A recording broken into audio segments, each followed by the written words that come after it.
Welcome back, everybody. This is episode 4 of my permadeath run, a new run in the Prisms update. Today we're just basically going to be expanding my inventory slots across the board, so just main inventory, cargo and tech. We're going to get some freighter upgrade modules just to expand the tech, so I can pull the freighter into like blue star systems and stuff. Probably do some more work on the AI farm, which is in its very early stages, and just a bit of exploration really.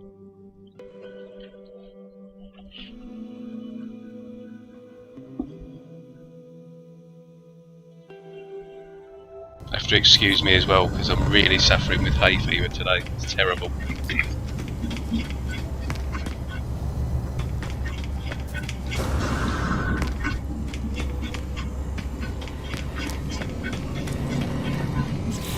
Right, so we want to get some more of this done. Definitely get the tech done today. Do this along the way. I need some upgrade modules here because I want to be able to pull the freighter into the system which my activated Indian farm is in, so I can start making some money quite quickly. This is going to be a focus, maybe not today, but I do want to try and get myself an S-Class, which shouldn't take too long. So we might look at doing that at some point today as well, because yeah, this is a bit of a joke.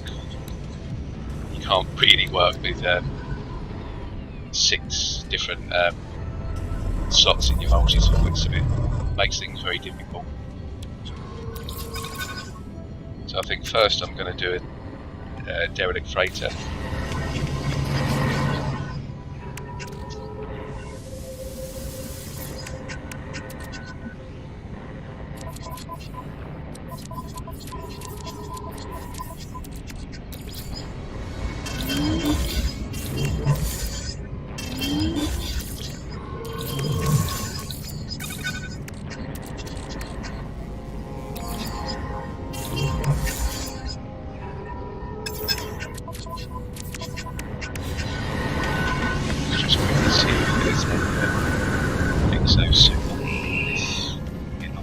I think I've already picked it up. I'll just double check.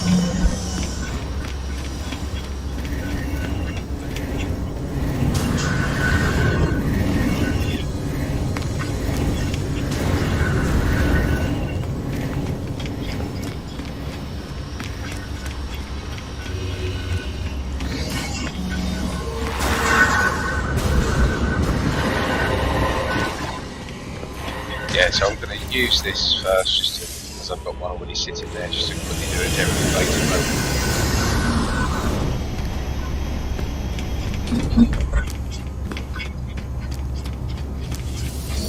I'm not going to use it in this system though, because I've already done one in this system, and it was full of critters.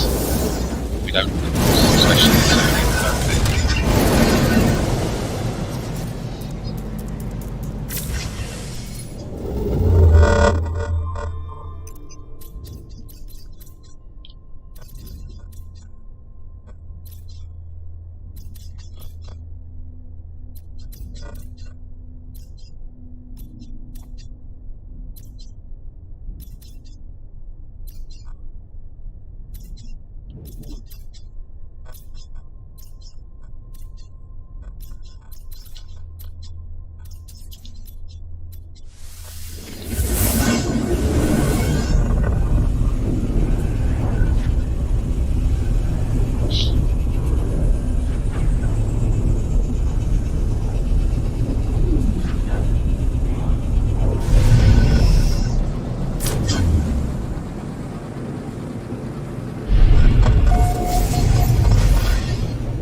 Yeah, I've noticed more often than not now, this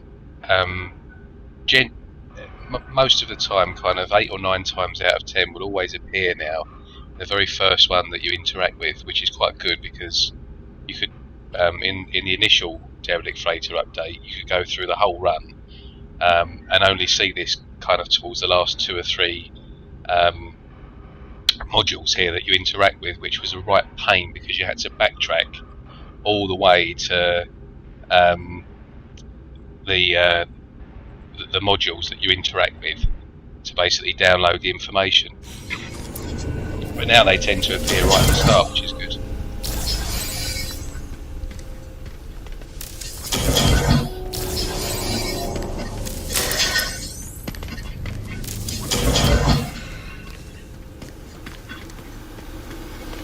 Yeah, on these derelict freighter runs, the sort of pinky purple signs that you see here, these are always dead ends. These rooms do tend to contain loot or boxes that you can interact with, but whenever you see these are dead ends, and the white ones are the ones that you want to go. We do these anyway.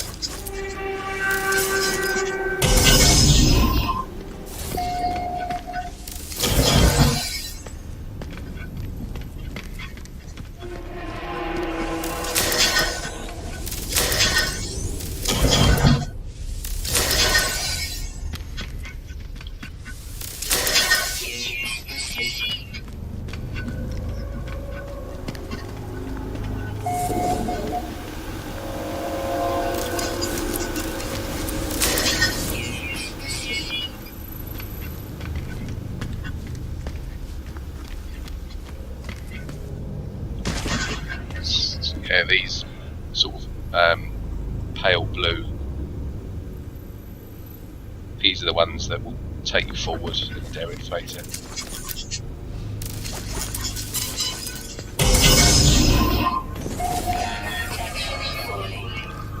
Oh, looks like we've got critters as well. Yeah, so that's go, that's dead end.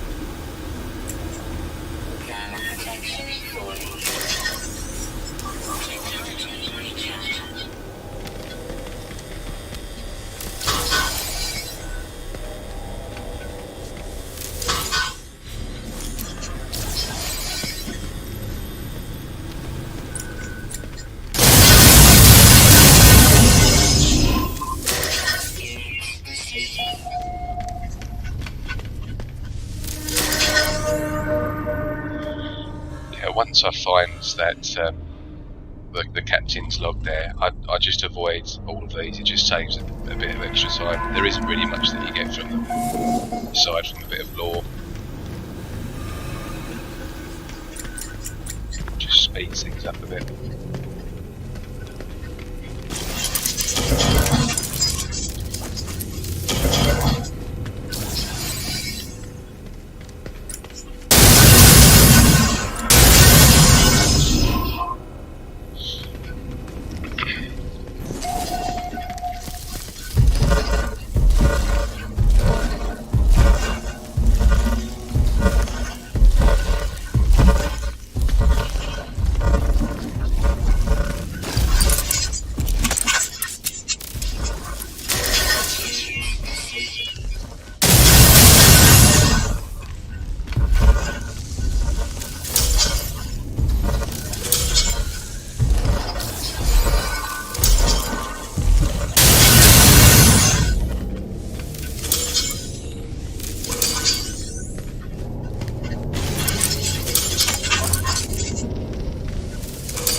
Hi, Flying Brian. Yes, very well, thank you. Very good. Just doing a derelict freighter run here as quickly as we can. Albeit these are quite these are slowing things down a bit. How are you?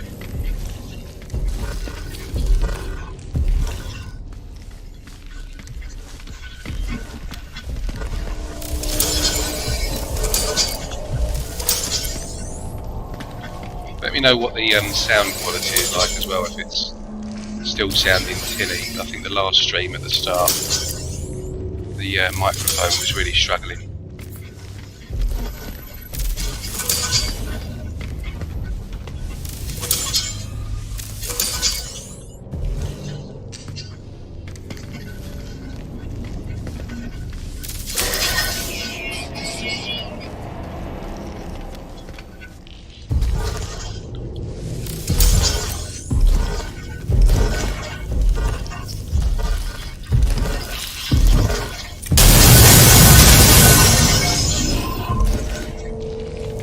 Good, thank you.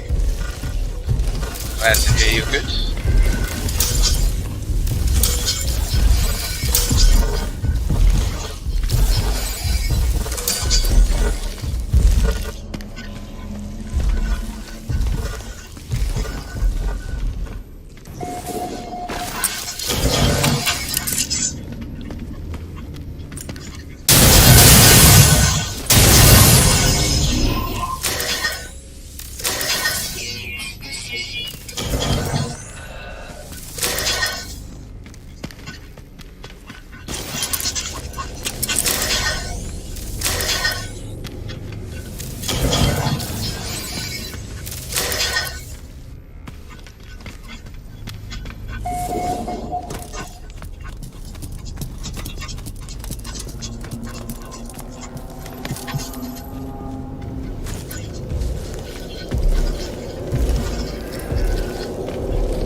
I do tend to interact with both of these computers just purely for the tainted metal. I don't really care about the lore and stuff.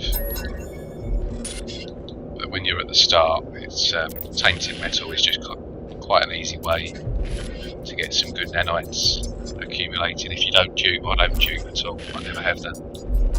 Just find that spoils the game. But it's each to their own on that. As long as it doesn't affect me, I don't care what people do.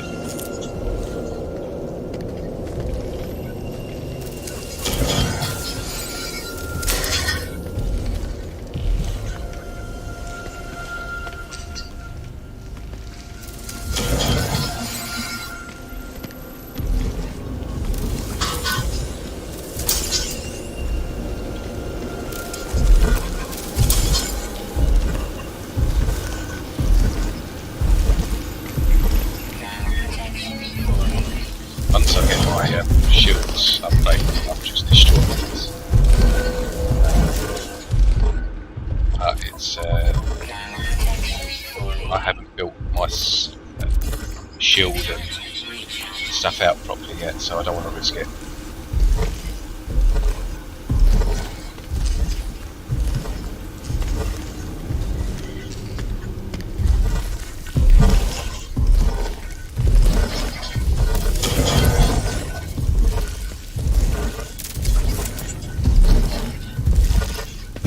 Yeah, I mean you can get a good several hundred tainted metal per derelict run, so they're definitely worth doing, especially if you get that free broadcast module once a week from the anomaly. It doesn't cost you anything, so early game, they're worth doing.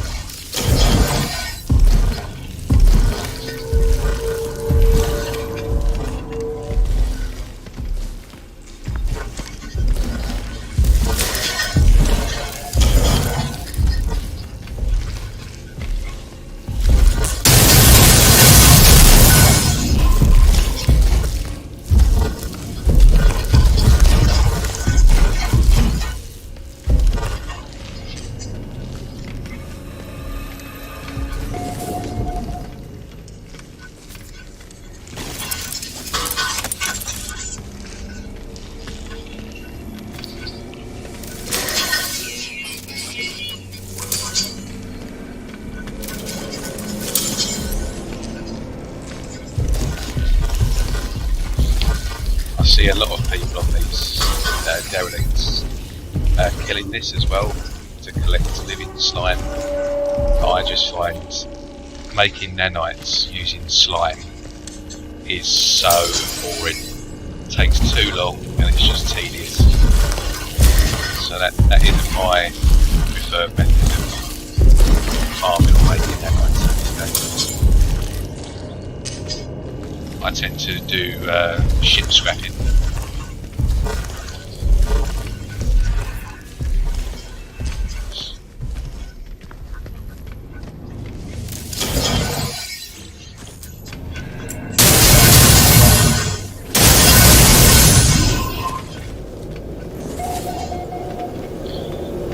Wasn't too bad. I only got one base part module though, which was a bit disappointing.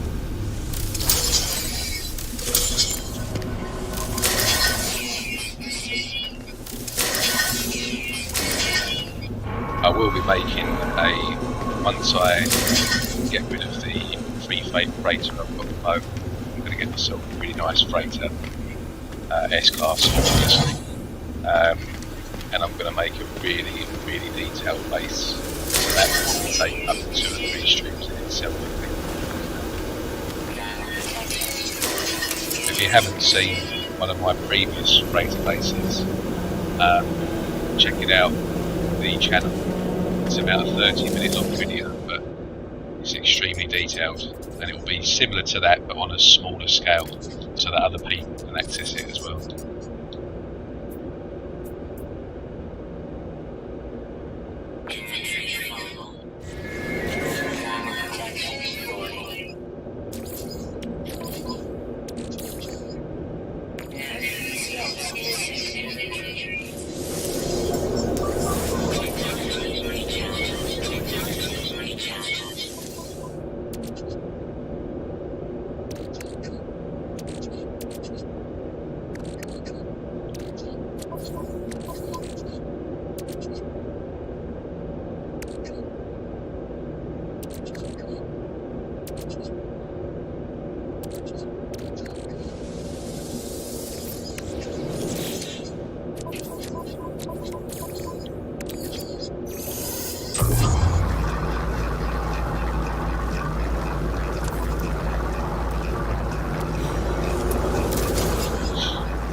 Yeah, I'll go for the bulkheads first just to get prepared for when I swap freighters. And I can just upgrade the inventories as soon as I can.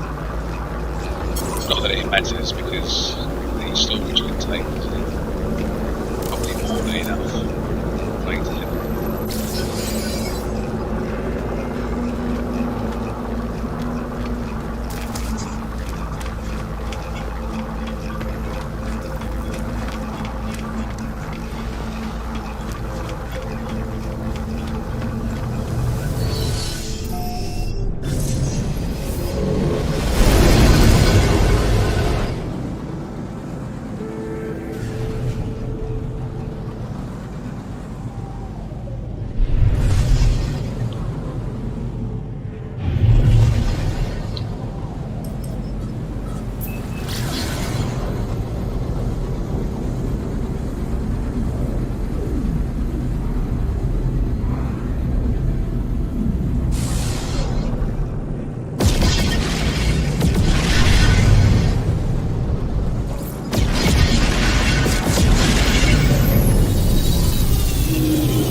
There's the link in the chat there for the last kind of quite big freighter base build that I did probably about 4 or 5 months ago. You should check it out, it's quite cool. It's one of the most detailed freighter bases out there. I haven't seen any really yet that have got that sort of level of detail. it took about 7 days to build as well.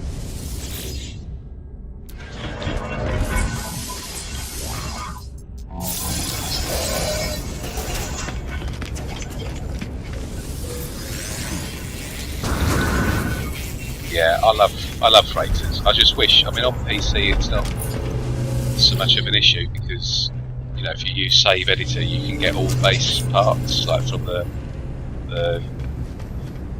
land bases as well. But on console, you can't do that, and I think that there's no real reason why they can't allow you to include like windows and stuff like that, which is a bit of a shame because I think it would just. If they did that, I think most people would use freighter bases a lot more than their land bases as well. And you could get some really unique looking bases in the community done as well.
Yeah, I still need to get the glyphs. I won't probably use any glyphs really. I like to just do my own thing really and find all my own stuff in each playthrough. So I might go and grab a couple of ships or some multi-tools from one of my previous modes, but I don't really use glyphs too often in the game. I'll generally just spam the first glyph to get within sort of 5,000 U of the galaxy core and just kind of galaxy hop that way, which is what I'll do at some point in the next couple of streams because I want to get through a few of these galaxies. I think on this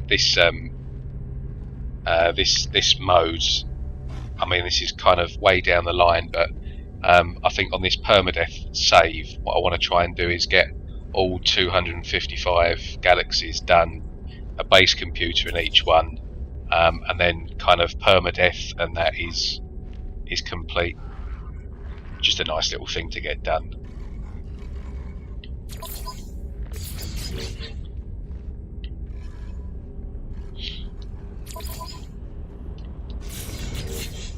Early game, I'll tend to pick up as many missions as I can and stack them, just because you can get you know, your rank up, you get your journey milestones, you get some units, you get some nanites and stuff like that. But kind of mid to late game, I won't really bother with too many of the missions, because at that point, you know, I've got nanites and money coming out of my ears, so there's no need for it really.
haven't seen a single hyperdrive S-Class upgrade module in all the stations I've been to. It's been strange.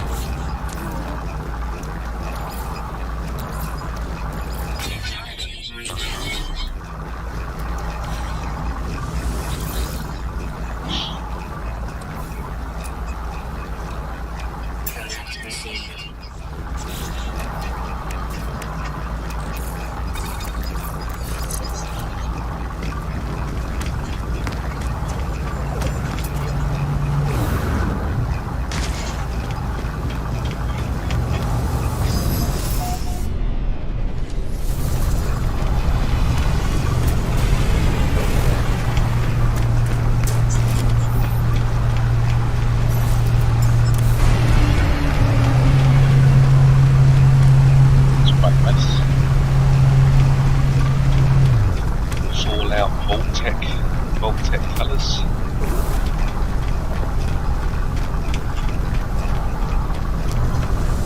Matches my ship.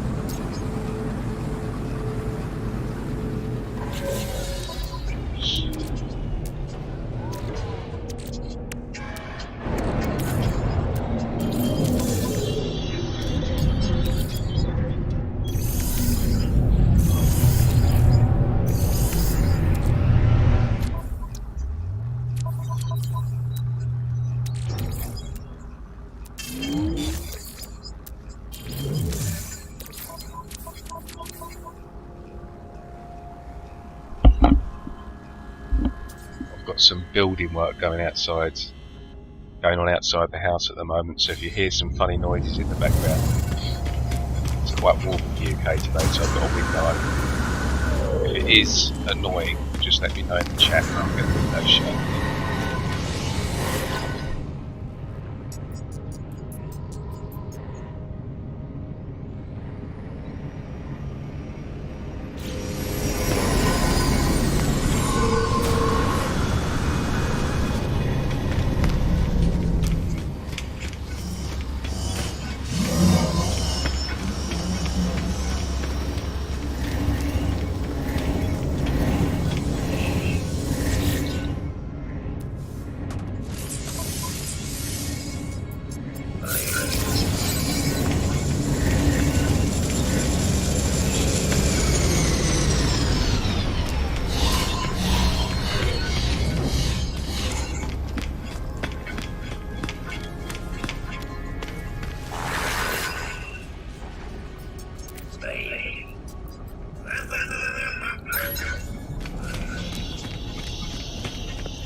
Right, which one should we do here? Just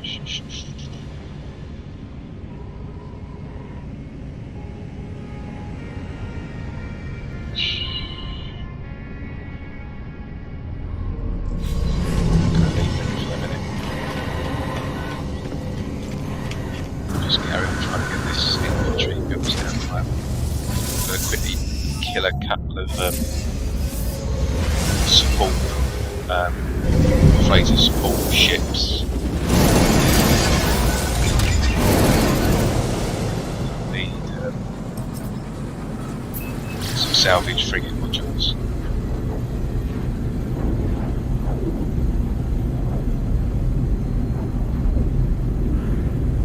Hostile scan detected.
one of these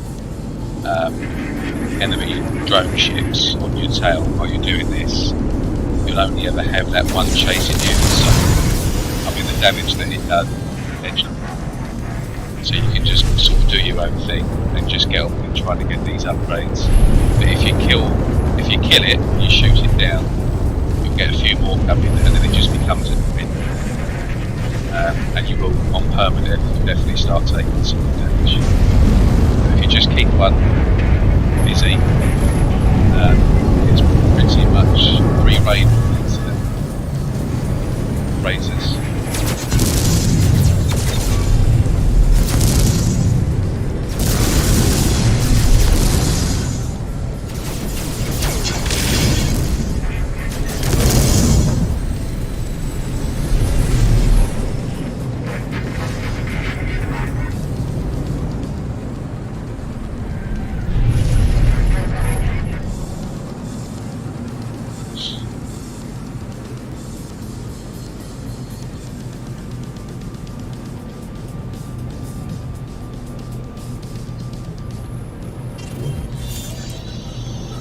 There you can just escape. Nice and easy.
Yeah, I'm not risking that just yet. I need my shields.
past one in this system, then on to the next one.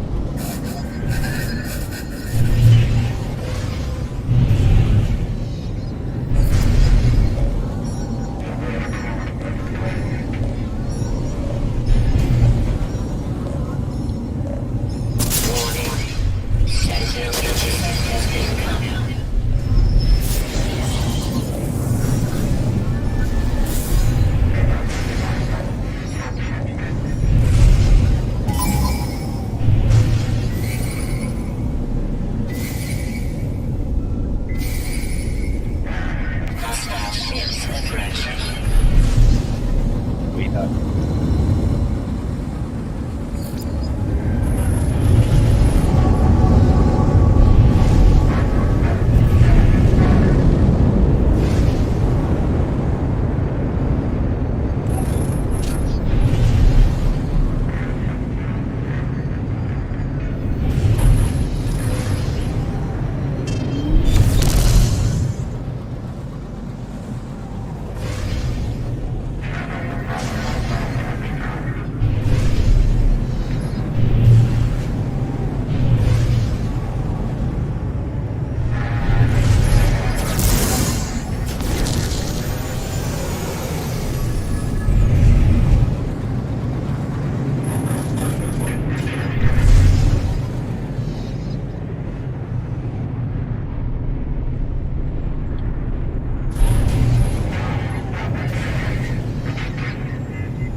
Damn it. Hostile scan detected. Product constructed. Product constructed. Technology recharged.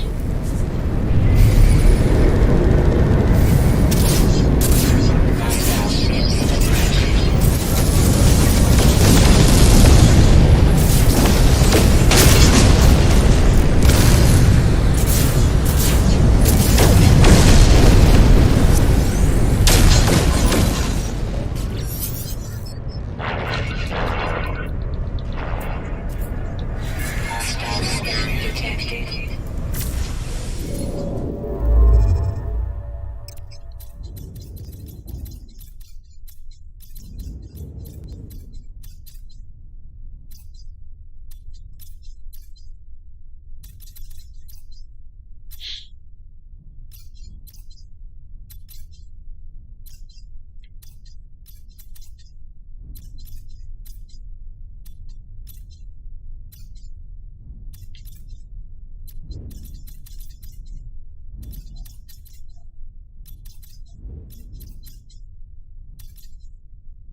I'm just trying to see if there's a rich economy, but it doesn't look like there is.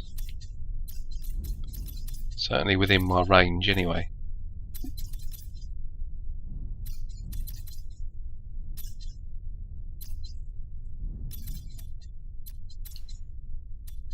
Yeah, I'll just go here.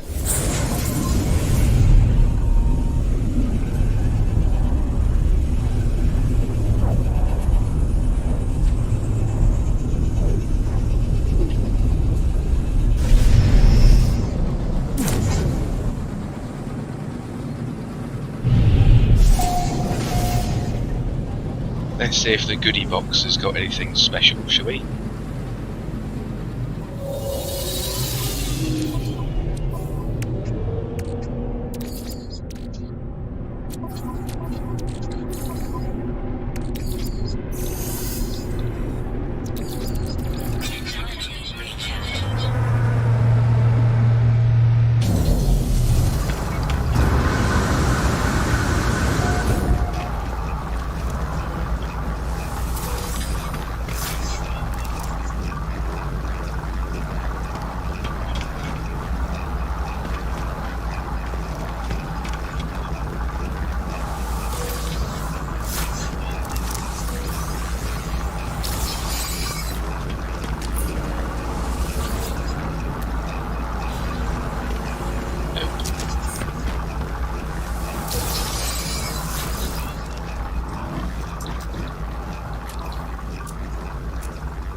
Jet as well, that one.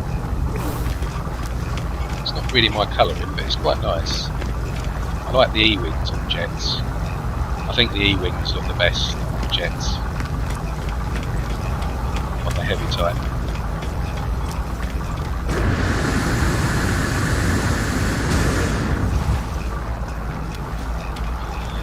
Do I know how many base computers you can have per save? It used to be 50, but then I heard it had changed to like 400 or something, you know, really, really high number. But I mean, you've still got to factor in that you've in every single save, you've got a maximum base part limit of just under 16,000. It's something like 15,985 or something like that. So, you know, even if you've got, even if you want to build kind of 50, 60, 70 different bases, you've still got to stay within that base part limit. A lot of people assume, and for some reason they think it's 20,000 on a save, but it isn't. It's 16,000, and it's still 3,000 per upload as well, so you've got a maximum upload limit of 3,000 base parts as well. But in just terms of the actual base computers, it used to be 50, but I think that's now completely changed, and it's like at least a couple of hundred, if not more. So you shouldn't have any worries there. I think you can probably easily put a base computer down in every single galaxy, and you'll be fine.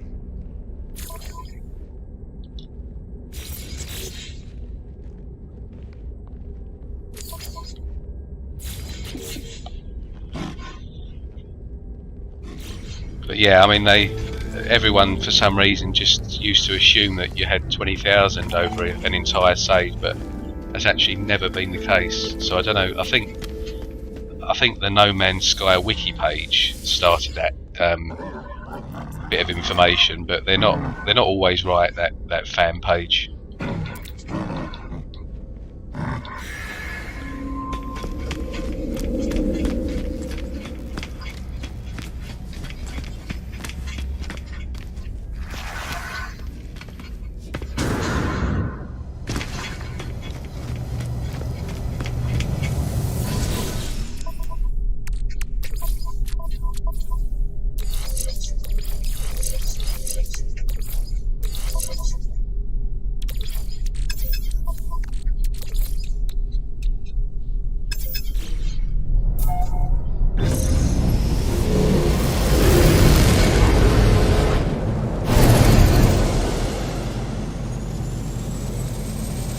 Hi, Sub-Cypher.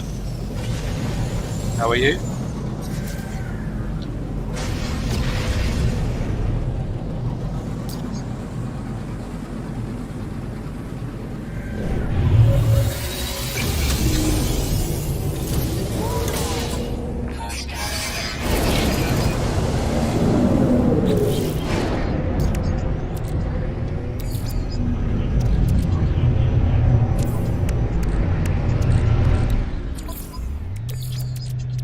Technology recharging.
Excuse me.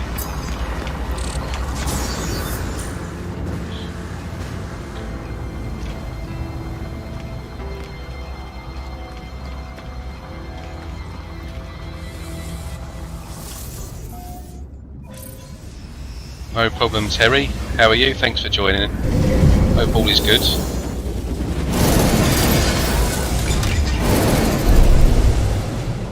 Played Valheim until 2 AM this morning. That's a good stint. 4 hours of sleep, so you'll be lurking today then.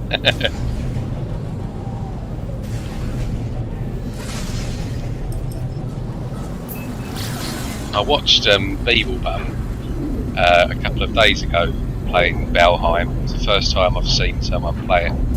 It's quite a good game. Nice and chilled. Hostile ships approaching.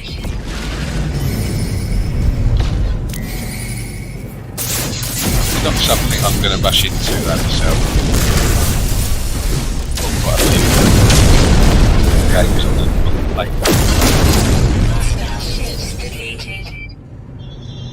Hostile ships approaching.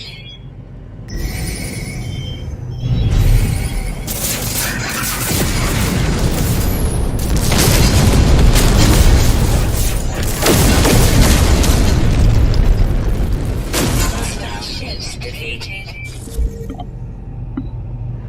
So those builders at it again outside. If that is interfering with the microphone, then just let me know.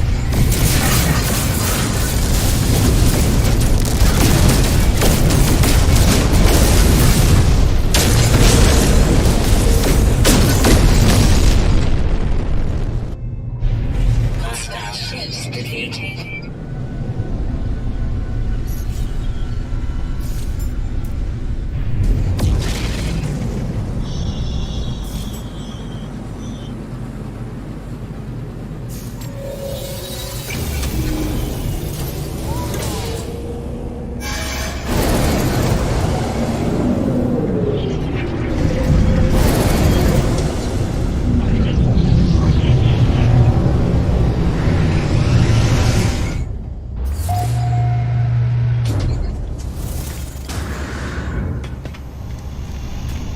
Two twins.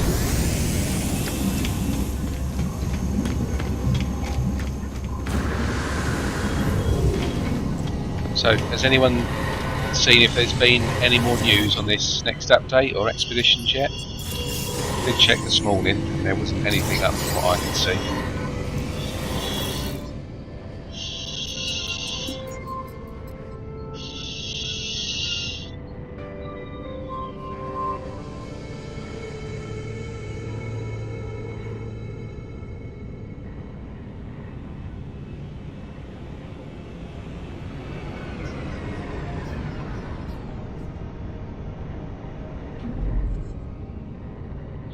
need some emerald, so if I see one of these, then I'm going to go and do that, but I don't really need cadmium at the moment.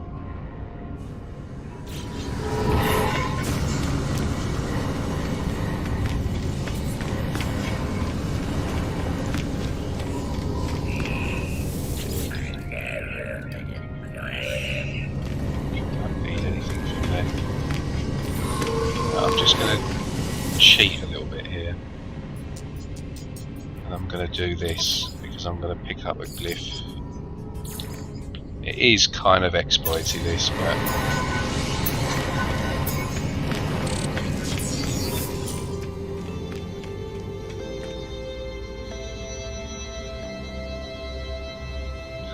yeah, okay, I'll drop the game level down a bit.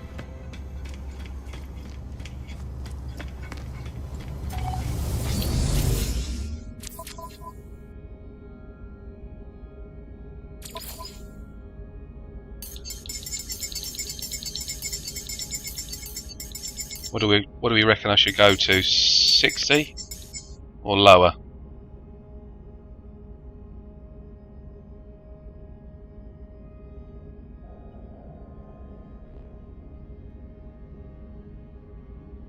I'll try 60 and see if that's any better.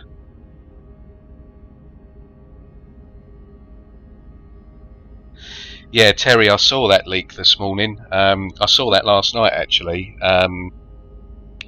So yeah, this guy dropped a few tweets about potentially up and coming Twitch drops. I think between the 12th and 15th, around that sort of time of this month. And by all accounts, he's quite a credible source. But I take all of these leaks and you know, speculative tweets and stuff with a pinch of salt at the moment. Yeah, so we'll see what happens with that. I thought it would be a lot sooner than that, but that's kind of 2 weeks out from here.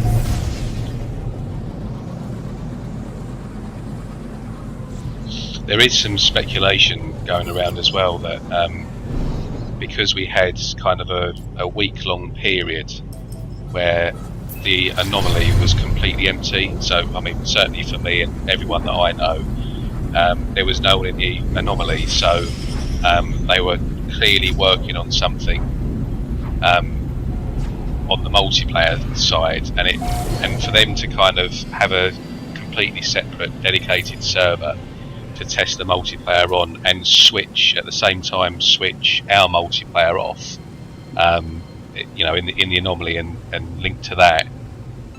The assumption is that it's something quite big that they've been working on. Now, whether it's a big bug fix or whether it's you know, going to be a new a big chunk of gameplay or that we'll see within an update is anyone's guess. No one really knows, but there's a lot of speculation out at the moment, so I like to read about it because it kind of gets me hyped and excited, but at the same time I don't get hopes too high.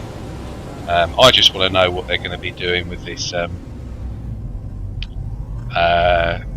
the space, you know, that big module in the space station. That's quite interesting.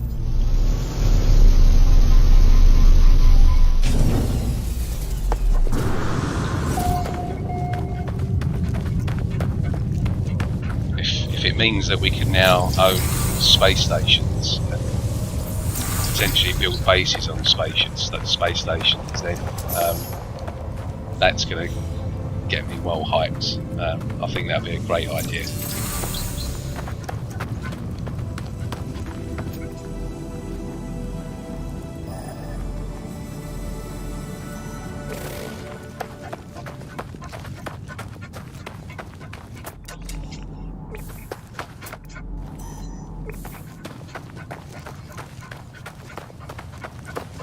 yeah, it's going to be interesting to see what actually comes out.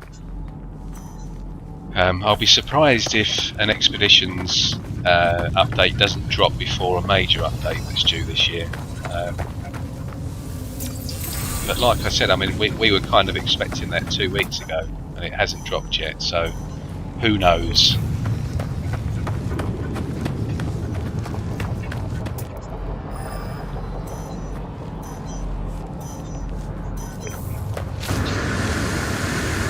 Yeah, the space station idea would be great, and you know, Hello Games could easily do that. They could easily allow building on it. You know, since there's the next update, and you know, every update since then, they've kind of expanded the space station themselves, so it can be done, and it's just a case of them, you know, giving that option to us and making us be able to build in the space there. But that would be cool. I think a lot of people would leave land bases for that.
Yeah, it would be nice if it was a really big update.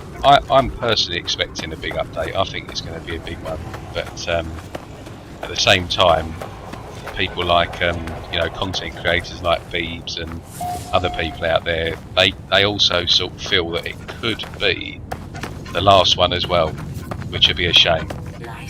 I don't think it will, but there's others out there that think this possibly could be the last big update that we ever get. You know, game being 5 years old now and stuff like that, so we'll see. I hope it is.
Home system.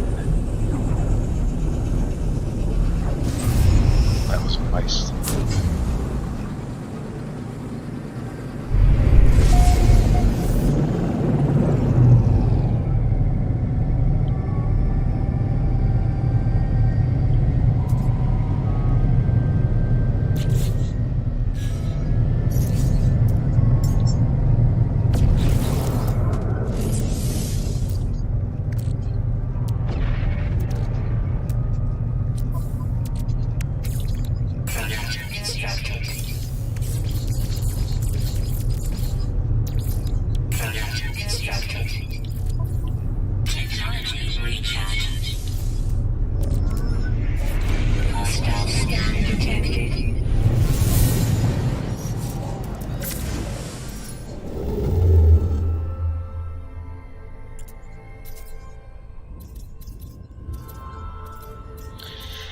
Yeah, I think there's a lot of new players that have sort of played the game 4 or 5 years ago, left it, and have come back quite recently.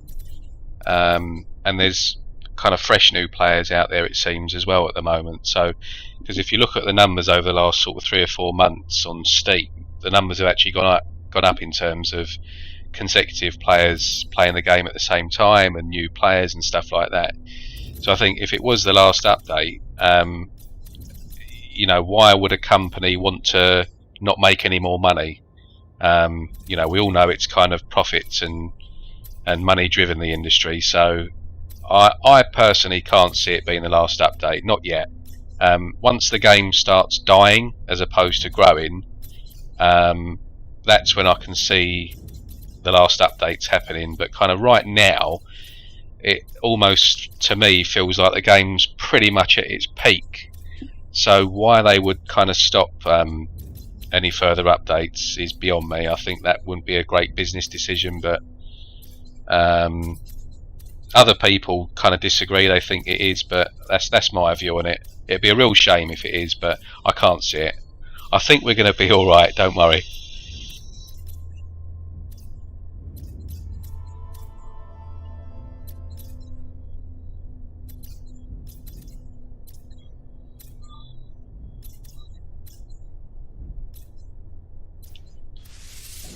Warning. Threat detected.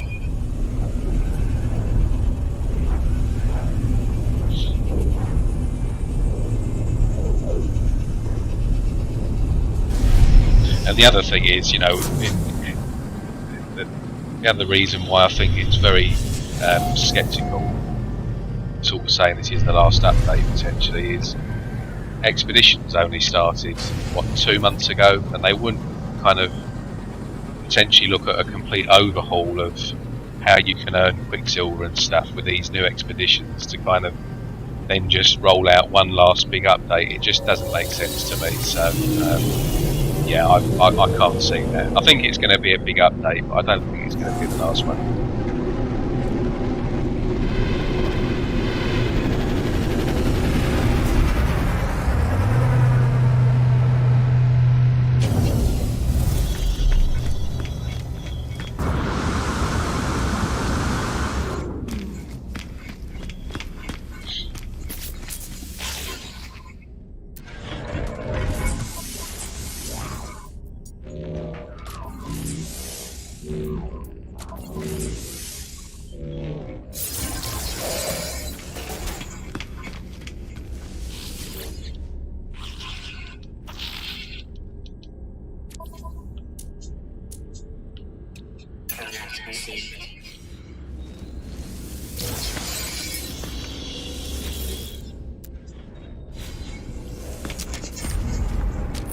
Right.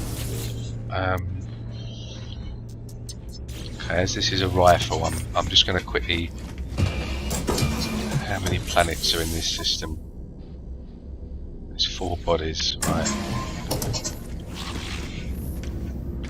I'm just going to quickly see if I can locate an A-class cabinet here and see if there's an alien rifle or an experimental in this system.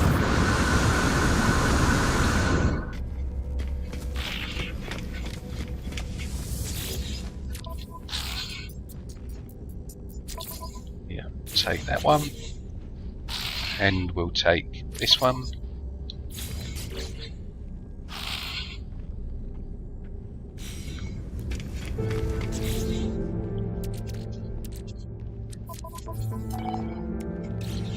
Just going to scrap a couple of ships quickly.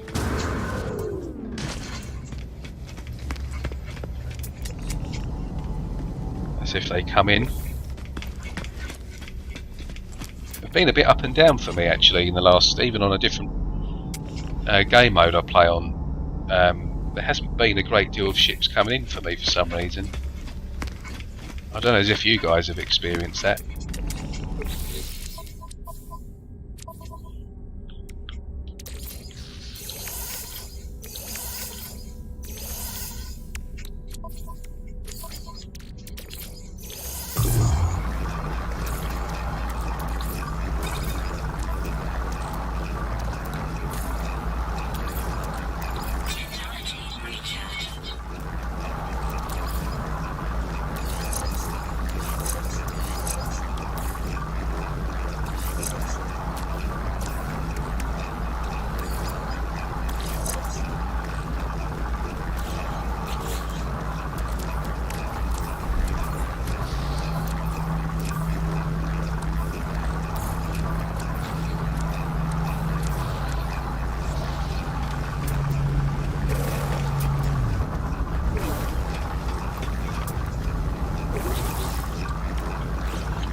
Really nice.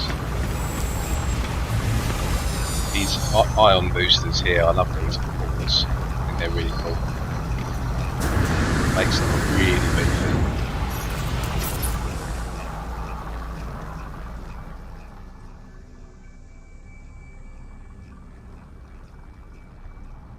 If you like these long necks, that's kind of worth looking at. Jump into this system for that. Almost all white.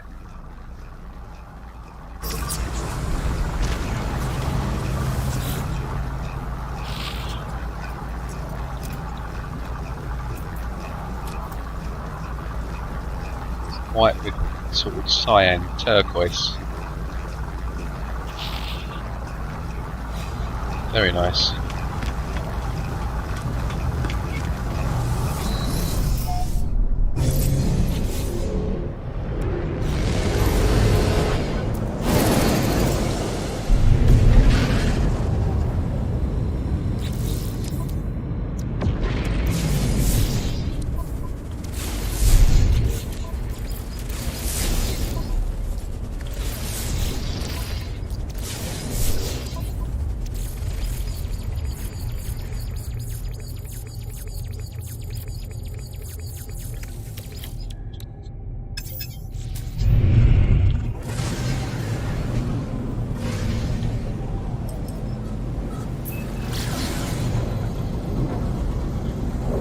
Yeah, GTA is a bit of an exception because I mean that game has made a fortune.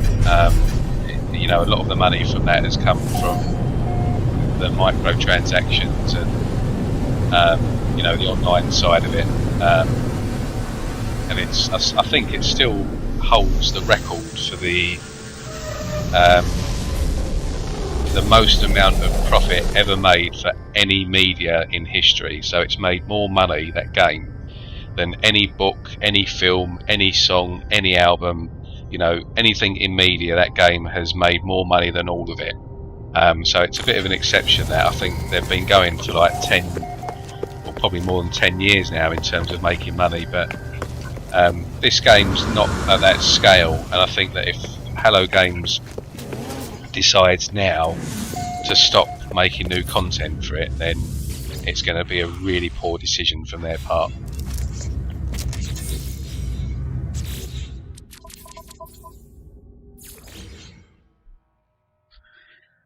Hi Manic Miners.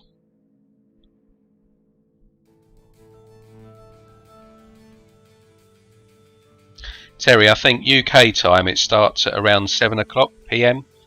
So around 8 or 9 European time and around midday in the States for the weekend missions. I'm not 100% sure, but it's in the evening at some point.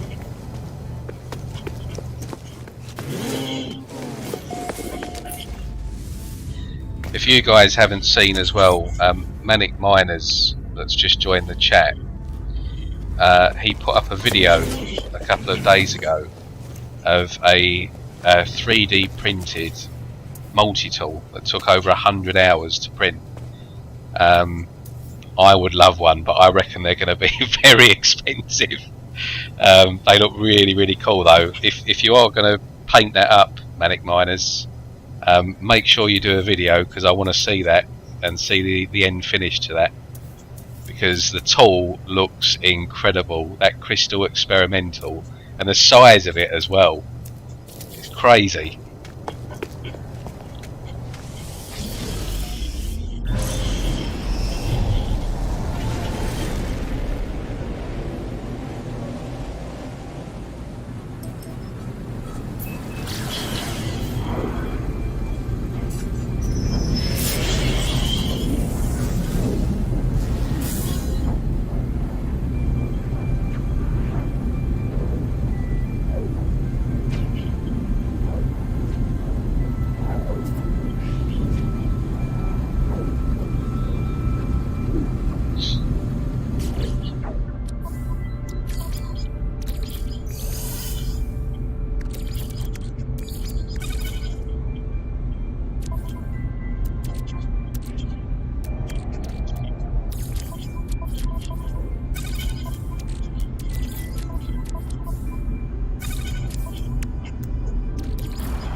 yeah, I look forward to seeing the progress on that Manic one. It's very cool, very cool.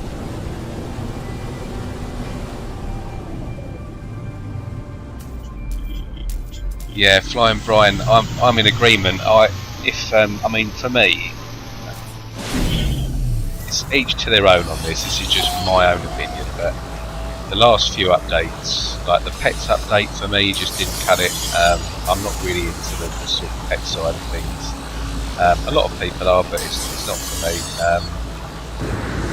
I would much rather have really solid content and a really good DLC drop that I pay for, as opposed to 3 or 4 kind of half-cut average updates throughout the course of a year. That's my view on it. Like with games like The Witcher 3, you know, they charged about £15-16 for their DLC, but that was as good as any other RPG game. Just the DLC alone in that game was as good, if not better, than a lot of RPG full games out there. So look, if it means that in the future we've got to pay for updates for No Man's Sky, I don't care about that. I'm all for that as long as they're good. I'm more than happy to part some of my money and give it to Hello Games, just really because of what they've done. You know, they deserve it. And if I can support them by paying them for it, I'm more than happy to do that. But what I don't want happening from here onwards with the game is a load of half-cut average updates. Just because they're free doesn't mean that they're always good, and just because they're free doesn't mean that they have to be good. A lot of people have an assumption that because it's a free DLC, we should all be very grateful, and you know, everyone should just talk really highly of them. But they're not. That's not always the case. I mean, the mech update had a load of issues with that. It's very rarely used by a lot of players now, as are most exocrafts and stuff. And the updates that they tend to release in the last couple of years, aside from Origins, people get fed up with it very quickly. So yeah, the point is, if they're good updates and it will keep me entertained for a couple of months, I'm more than happy to pay them. That does not bother me one bit. No issue with that at all.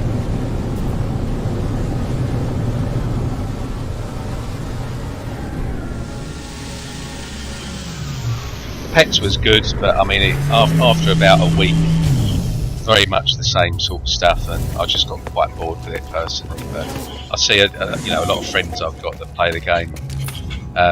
They were loving it. You know, they enjoyed it. It's not for everybody though.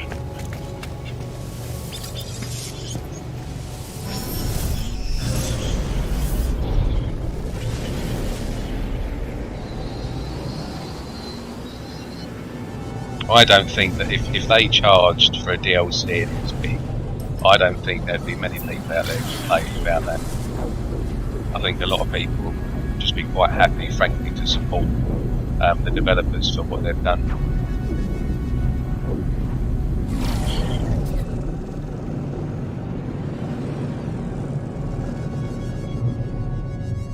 Although Sean Murray is definitely not short of a few quid, that's for sure. I think since this game launched, it's rated about, I think, just shy of $60 million. I think it did 45 or $40 million in its first 4 weeks of release. This is back, you know, in 2016, and it's made at least half of that since in extra sales and stuff like that. So I mean, it's only a very small company, Hello Games. There's kind of 26 people in the entire firm. You know, probably half of that aren't devs. You've got HR, marketing and sales and stuff like that. A lot of that money is going to be going to Sean, but I'm more than happy to give him some more if he gives me some good stuff.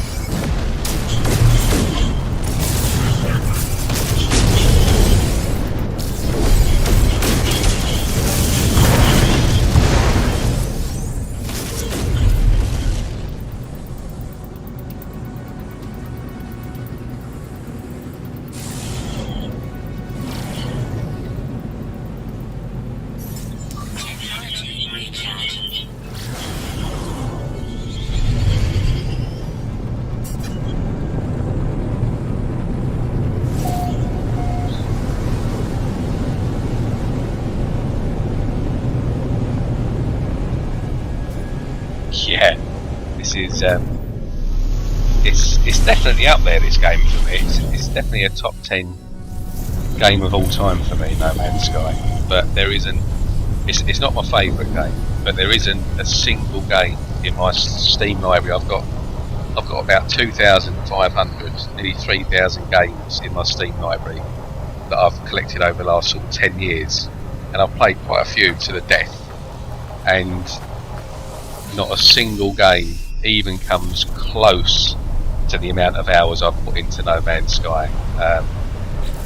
It ticks a lot of boxes for me, and it's a game that even when I rinsed Resident Evil Village when that came out. As soon as it came out, I got straight on it.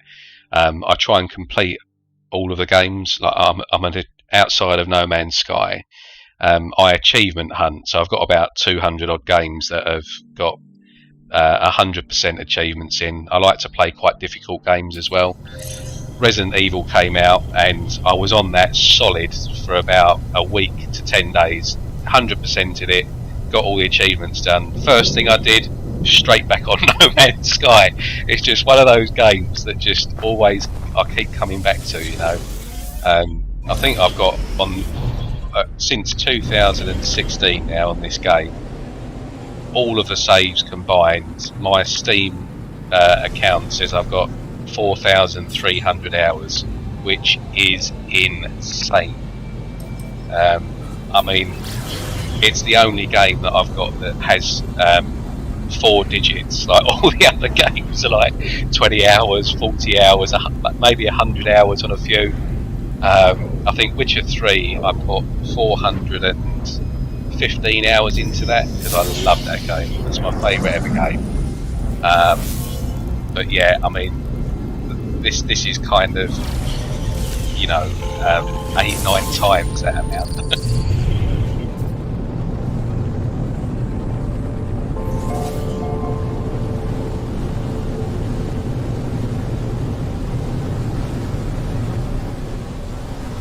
And since COVID came along, I mean, I've probably, out of that 4,000 hours, I reckon more than half of that has been in the last sort of year or 18 months with kind of work from home and all of that as well, So yeah, I love it. I love this game.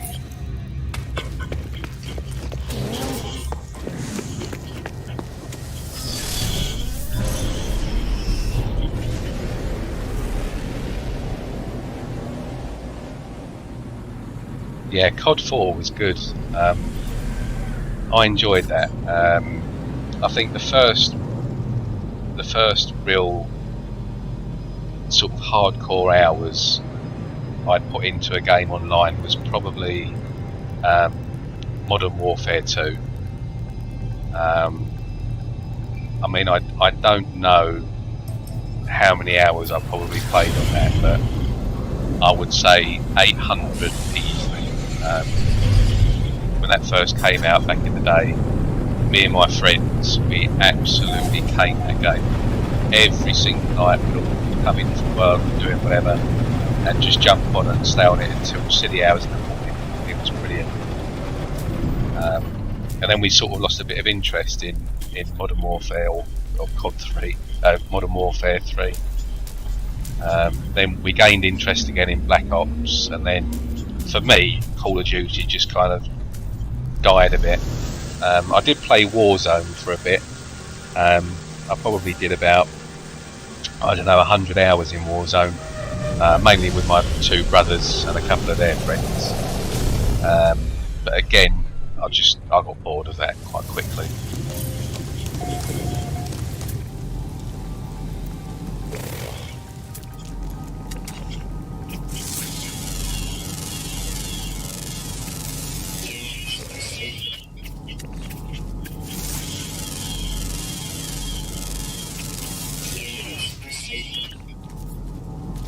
Yeah, it definitely does save some money, kind of staying with one game. But the beauty of being on a PC is there's so many different options. Even if you want to keep all of your games in one platform like Steam, which is what I do.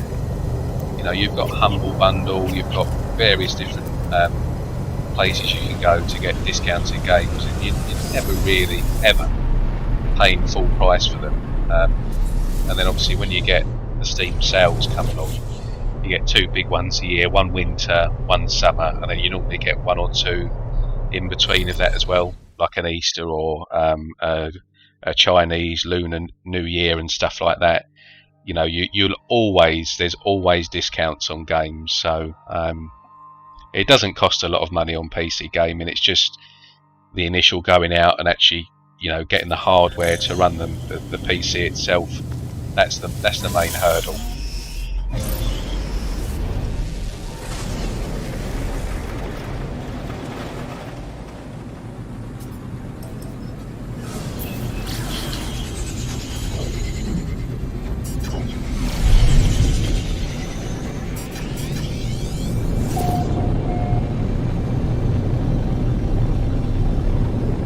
Yeah, I agree, Manic. Call of Duty did kind of go a bit south after the second Black Ops game, I think.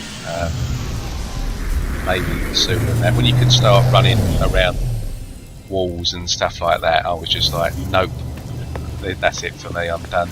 Stupid now.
Very rarely hunt for multi-tools on planets which have aggressive sentinels.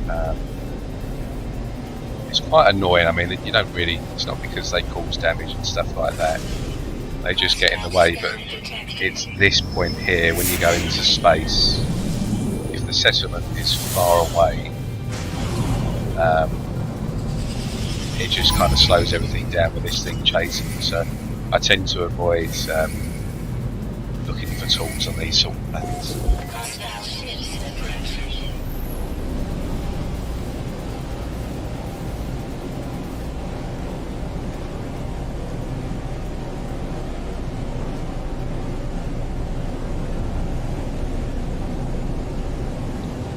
Yeah, Sub-Cypher, I've been PC gaming for a long time myself as well. I've had Xboxes and stuff, but PC, even kind of when I was a teenager, was generally always been the main platform that I played most of the games on. And you're right, it was a case that kind of every year, sort of up until about the sort of 900 series of cards, GPUs from NVIDIA. So that was like what the Intel 4th generation CPUs. Upgrading every year was almost a must, and if you wanted to actually run a lot of the games at ultra specs, even on the best, you know, gaming cards you could get at the time, SLI was the way to do it. Not all games were optimised for it, but most people back then You know, the 600 series, 900. A lot of the gamers back then on PC were SLI GPU holders, just to get the best performance they could get. But these days, I mean, in my own circle of friends, I don't know a single person now that's got SLI cards. They're just, they seem to have died a death, because, you know, the cards are so powerful now, and in terms of just sort of raw power and even down to power consumption, you just don't need two cards anymore, and two cards never used to really utilise the memory anyway. You know, if you had two cards of, say, 2 or 4 gigabytes of VRAM, it didn't mean you had 4 or 8. It's not how it worked. So yeah, the need to upgrade now, since about the 1000 series, the 1070 and 1080 period, so what, 4 or 5 years ago, you don't need to do that now. So if you outlay £1,000 or whatever your budget is for a new gaming computer, that will probably last you a good 3, 4, even 5 years now. The only biggest difference now between the 10 series and what we've got currently is ray tracing, which in the future is probably going to be much more of the norm. But you know, what is the next biggest tech out there for cards past ray tracing? These are probably going to be around for a while now. I'm definitely going to get myself a 3000 series card at some point this year. Just when you can get them.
Which is quite a nice planet.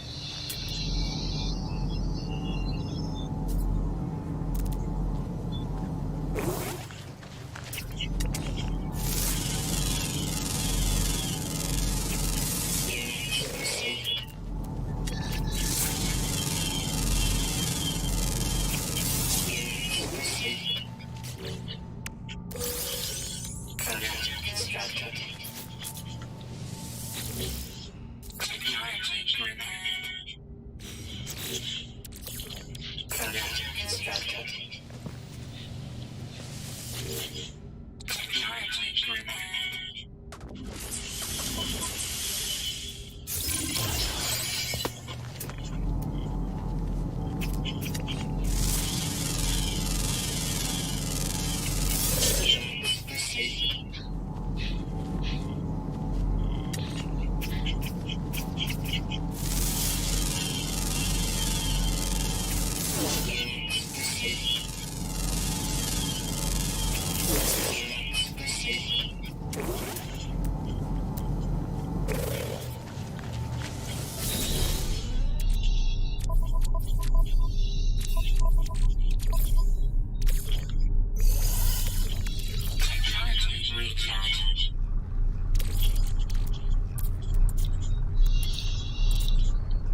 Yeah, laptops are quite good. I've got a gaming laptop as well. I use it for office work as well as gaming. It's a MSI. I forget the name of it. I think it's a Leopard G107. It's got a 1070 in it, and it's good. It can run most games with no problem at all. It's just a single 1070. But it's so loud, and I've had a couple of gaming laptops even before this one that ran the 900 series cards and the 700 series, and they've all been loud. It's really annoying. You've got to kind of play on the laptop with earphones no matter what, otherwise the noise, I find, it just tends to drown out the rest of the game, which is a shame, because there's some really powerful ones out there, but they're quite expensive as well. I've always been a desktop PC person myself.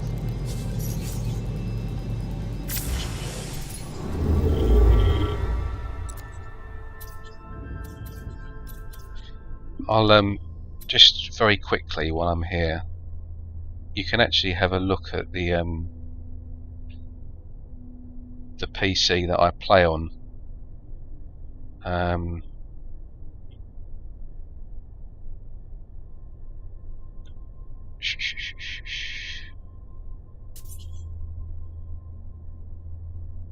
So some of the hardware in this PC has changed.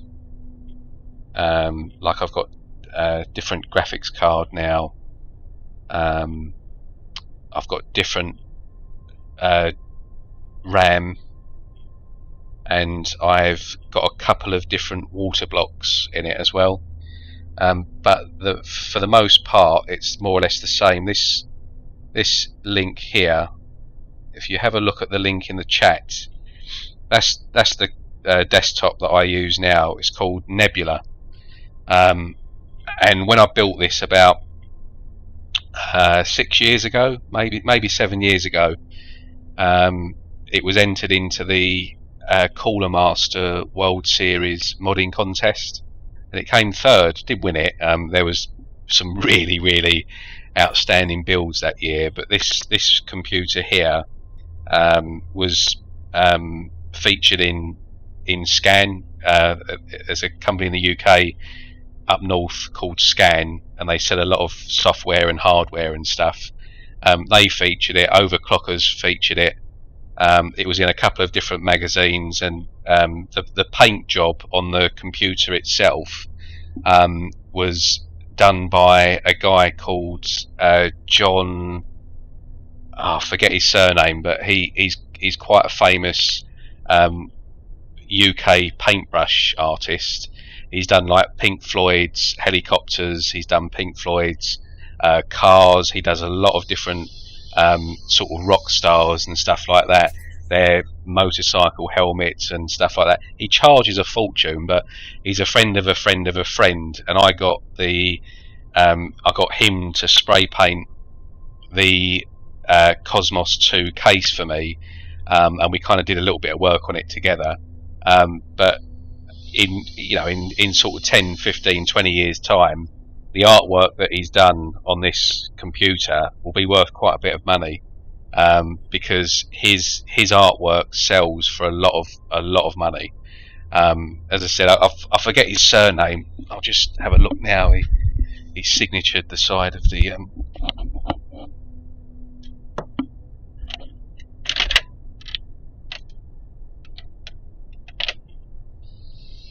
John Callahan, that's his name. I think he's got a website that you can have a look at. He's about 60 years old. He's been doing it for kind of 40, 50 years. He teaches it in London, but yeah, he did all the artwork on the computer, and I basically did all the modding and the cutting and the welding and all the different bits and pieces that I needed to do to get the two different cooling systems in there. That was all done by myself, but I've been doing kind of computers and stuff going back to when I was sort of early 20s, and I'm a lot older than that now. But these days, I definitely wouldn't bother with water cooling. I think it's a waste of time now. For the fraction of temperatures that you save versus the amount of time and effort that goes into cleaning them, I just think these days it's not worth it. And the cards are so well built now, and the fans and all of that do a really good job now of cooling. I just think that for the very fractional slight performance gains that you'll see in terms of cooling and maybe just keeping the temperatures down a bit, for me it's not worth it. So if I get my new 3000 series this year, that isn't going to be water cooled. Maybe the CPU, because I'll just get a AIO cooler for that, an all-in-one cooling unit, and that will be the only part of the system that is probably kept cool.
Yeah, the cooling, the fans that you get these days, they do a really good job. In saying that, I mean, you know, if you all of my system is non-tuber and everything is top of the range. It's the best of the best cooling that you can get, even down to the parts themselves, like the tubing and stuff like that. And on a hot summer's day, when this was in the first year, 2 years, on a hot summer's day, temperatures outside would be kind of, you know, 80 degrees, 85 degrees, and the CPU and the GPUs, they didn't even sniff getting above 50. So it can do a really good job. But you know, what does that mean in terms of performance? That's what you've got to kind of weigh up. It doesn't really make a difference. It just adds maybe an extra few months or an extra year to the longevity of parts. And because these days cooling is a lot better than what it used to be with fans and stuff, just normal air cooling. It's a lot of money, and I just think that the money is better spent putting it into a better graphics card or better hardware, you know.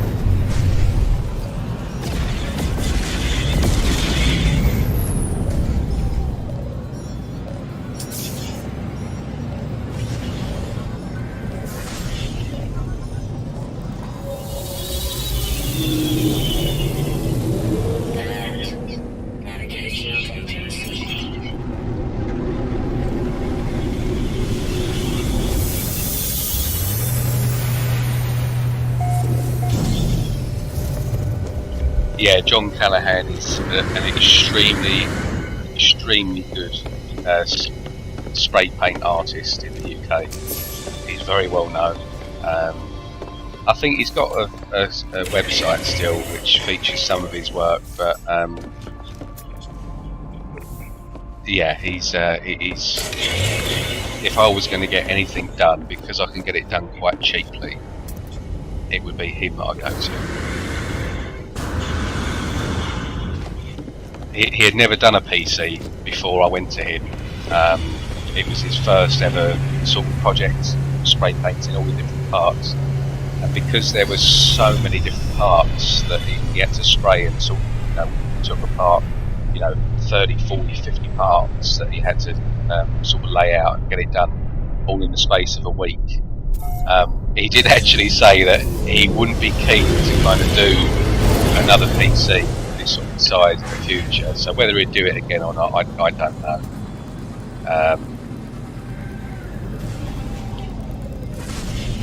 But he's really cool guy as well.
Yeah, Pink Floyd are good.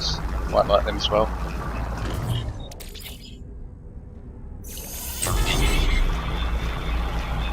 I like all sorts of music.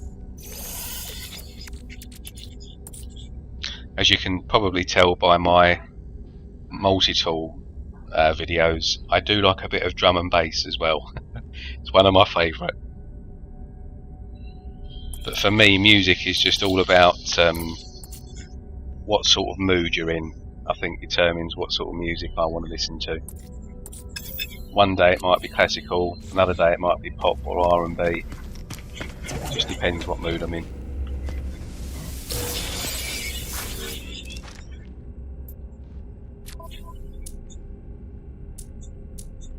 Still no hyperdrive range. What is going on? I haven't found a single hyperdrive upgrade unit yet. That's mad.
just need to get a few more of these so that I can warp my freighter into my activated Indium system, because at the moment I can't do it, and I need the storage containers there to carry on continuing building my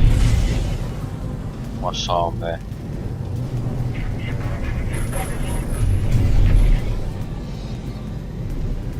And for me, this is the easiest way to get salvaged frigate modules. There's lots of ways that you can get them, but I think this is just one of the quickest ways to get them.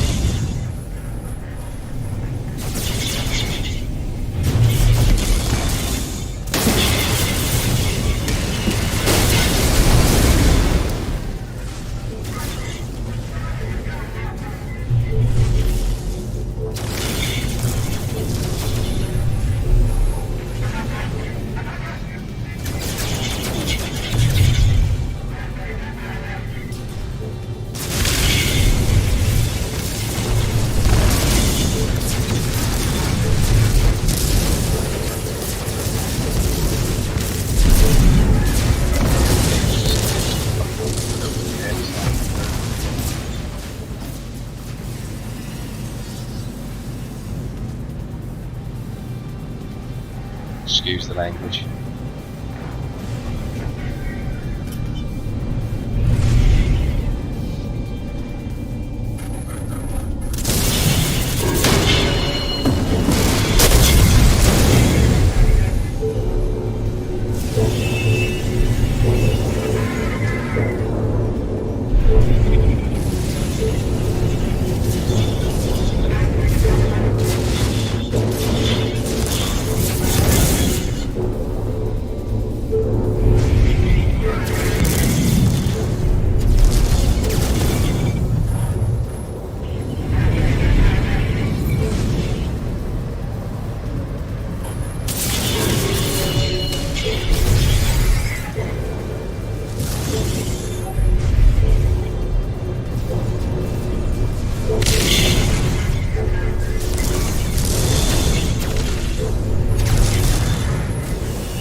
Like I said, for anyone that wasn't here earlier, when you're doing this, you will lose some credibility with whatever I'm doing, which is not a problem because you can easily get that back just by doing the missions. But if you're doing this, the best thing to do to avoid taking a lot of damage is to not kill the droid.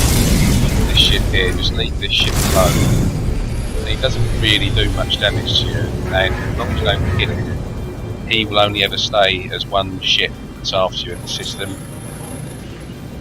So you can basically just get on with it really easily and clean up these as quickly as possible without engaging any kind of sort of dogfighting and stuff. More or less just forget about him, he doesn't do anything. I mean, like, he just hit me 3 times there and my health hardly moved.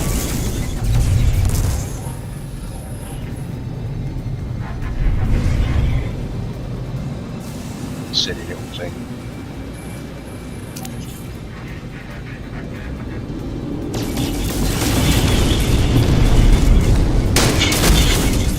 Yeah, so your standing will go down, but it makes no real difference because that doesn't particularly affect anything in the game.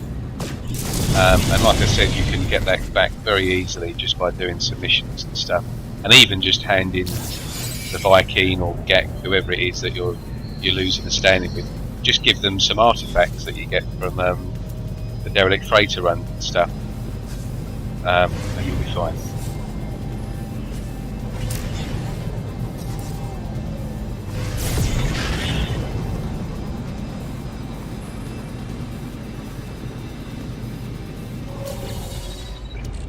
So I got 13 there, and that took what, 5 minutes? maybe 10 minutes tops. You don't get that kind of amount of frigate modules doing derelict freighter runs. You normally get only one, maybe two, sometimes three if you're very, very lucky. So you'd still need to do, 10 derelict freighter runs, which could be, 1, 2, 3 hours of work just to do what I did there in 5 or 10 minutes. So for anyone new to the game, that just kind of helps in terms of getting those for you, and that's all.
I'm going to do this mission here and then see what the situation is with how many more frigate modules I need. Hopefully get the freighter blue indium drive sorted, and then once I've done this and done that, I'm going to just quickly revisit my AI farm and do some more work on that for about an hour. I mean, I might even finish it in that space of time, but just see how it goes. But if I haven't got enough frigate modules, then I might even look at doing one more derelict freighter run.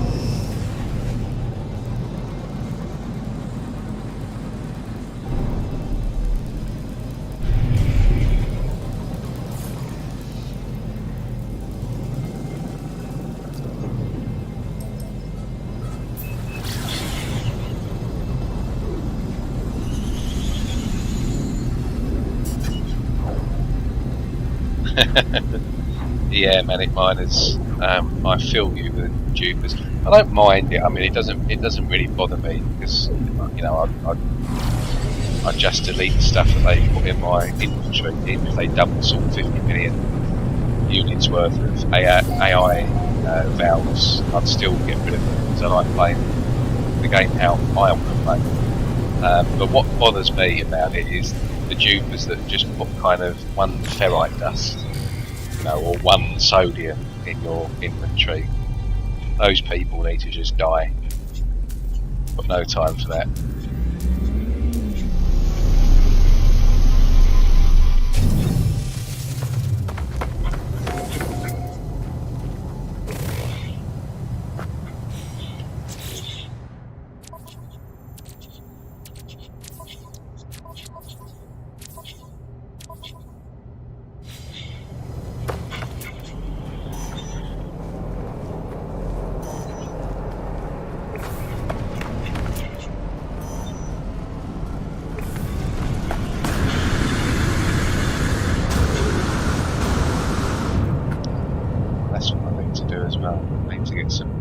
passes. Atlas passes are not very useful for, I would imagine, the vast majority of players in the game. They used to be useful years ago to unlock certain things, but these days everything that you can get which you need an Atlas pass for, you can get in various different places now in the game. But for multi-tool hunters or crashed ship hunters, Atlas passes are absolutely essential, because we need a lot of navigation data, and you can get nav data from various different places, but a lot of it does come from those storage barrels. So we get a lot of the data from those barrels to get maps to then go and find multi-tools and stuff. So yeah, that's kind of a priority for us.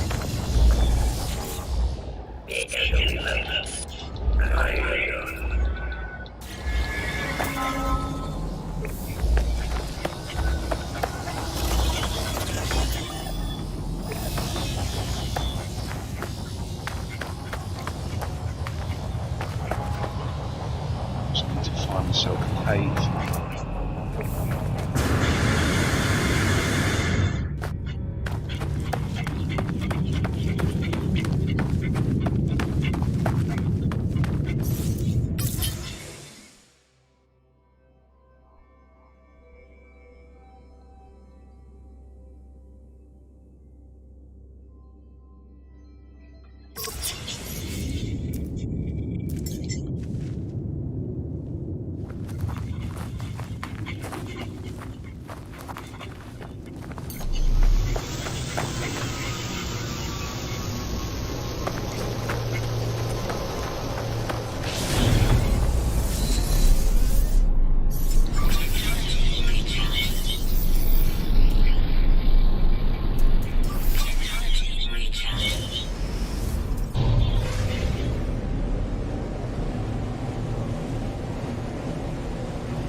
Doesn't look like a planet that's gonna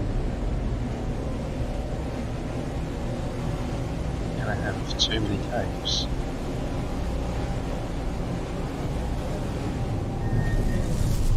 I'll have to just search for this flora the old way. I normally just like going into caves, and you get about 15 or 20 of those hazardous plants inside a cave. It's so much easier.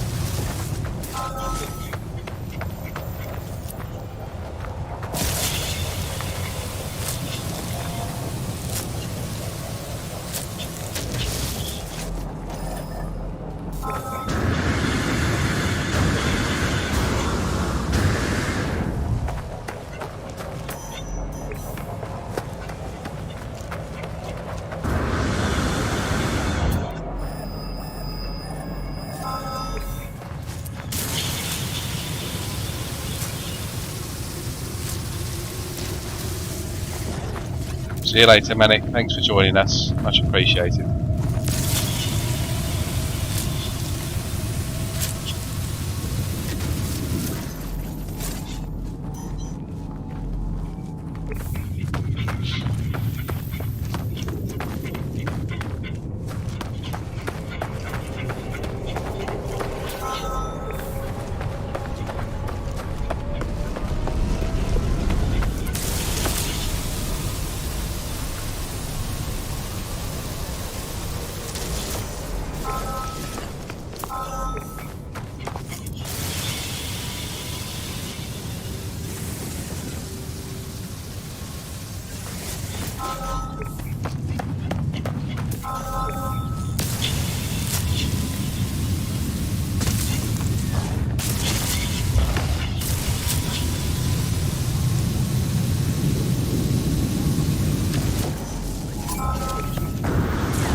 Yeah, I've just seen that comment as well.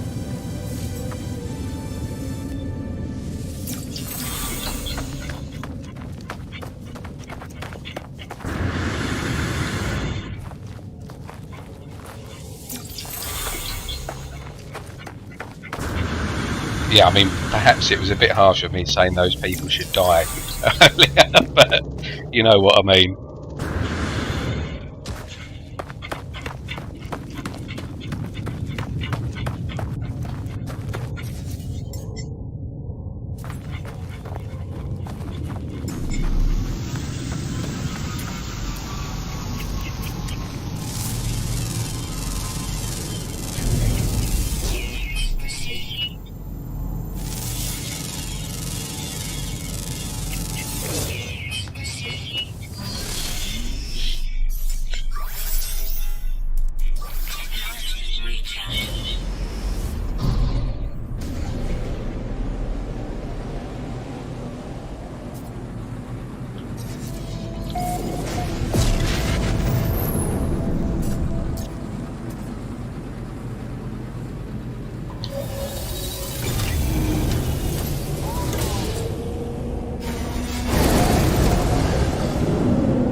Yep, that's definitely fair.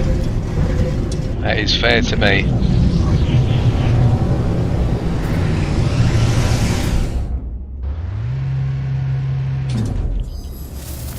In one of, I think in the last PERMADEATH stream I did, someone was shooting in the anomaly.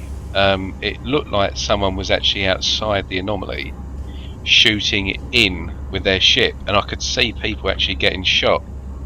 I've never seen that before. I've heard about it. I've heard about people being able to shoot while in the anomaly on PERMADEATH, but I've never actually seen it until the other day.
Yeah, that's shocking. Yeah, it shouldn't be allowed. It's definitely an exploit of some sort. You can't have people inside the anomaly shooting and people dying. But I even read that even if you had damage, PvP damage turned off, you could still get shot. So to me, that's a PC player there with some sort of game-breaking bug, sort of mod. I don't know.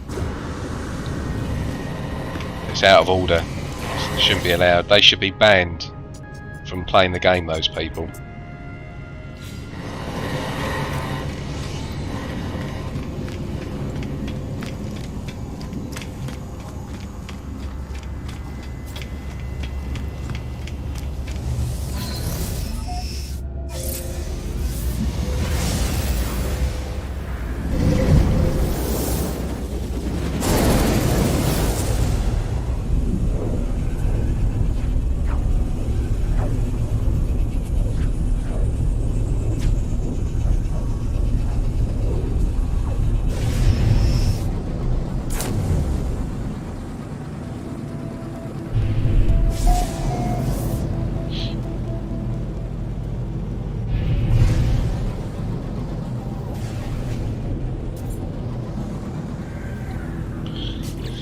Right, I'm going to do one more system jump and then that is me done, and I'm going to then I'll then go and have a look at the AI farm situation and see what needs to be done.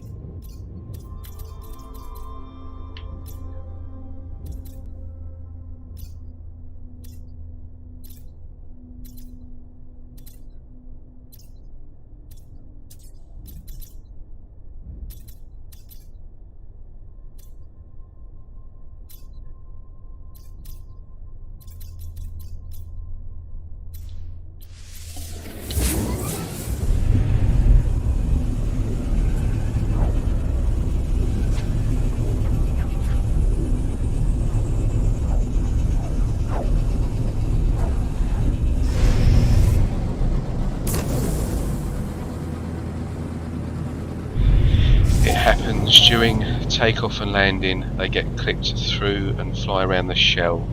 I had PvP turn off. Yeah, that sucks. If you had PvP turned off and you were still getting shot, that is bang out of order. They definitely need to do something about that. Normal mode and like survival mode, it doesn't really matter so much, but permadeath, oh, that would really frustrate me.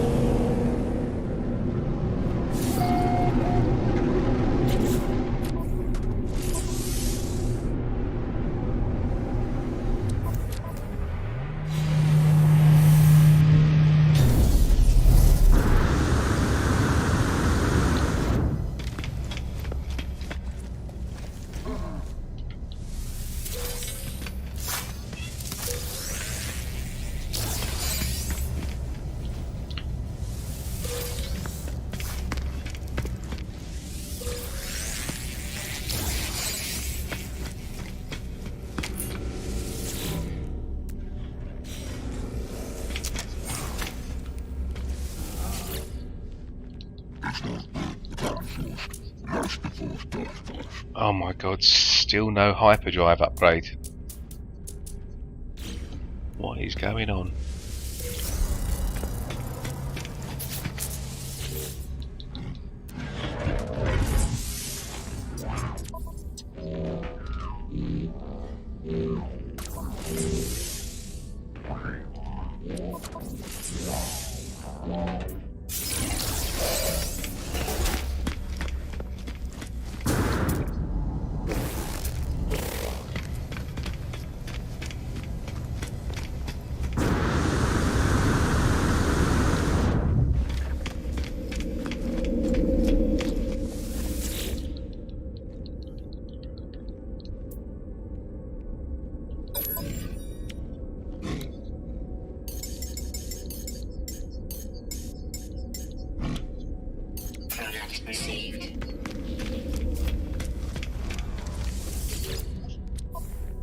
Yeah, fixing the bug is probably their first point of call for that. If it isn't, I'd be very concerned. But it does seem as though when, I mean that one's been around for a while, but whenever they release a new update, it always introduces either an old or a brand new bug. Like they fix one thing and then another thing gets broken. It's always the way with Hello Games. I'm not moaning, by the way. It's just that's just what happens, doesn't it, in development and programming and stuff. But it's always the way.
Proceed. Damn it, I need 10 more.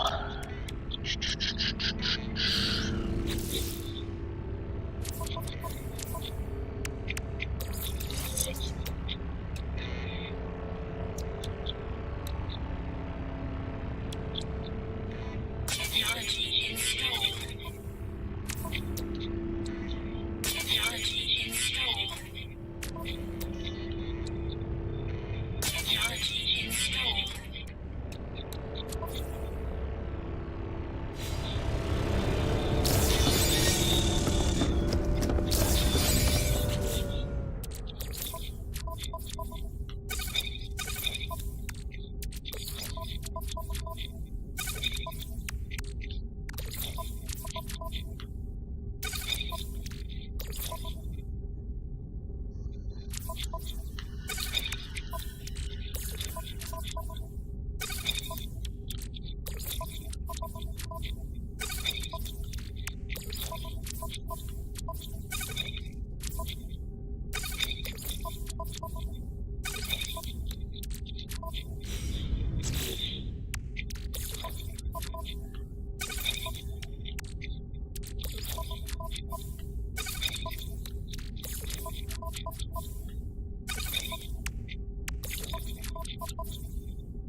Sorry, I'm just trying to make some room here because I'm going to collect some AI in a moment, and I haven't got much room, as you can see. So I'm just trying to free up some space here,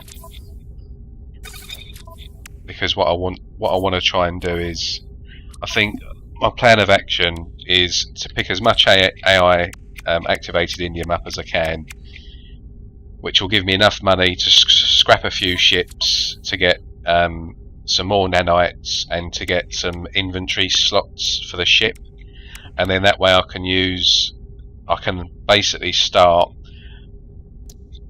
getting enough inventory space on each system visit for both the ship and the exosuit to then get myself up to a couple of 100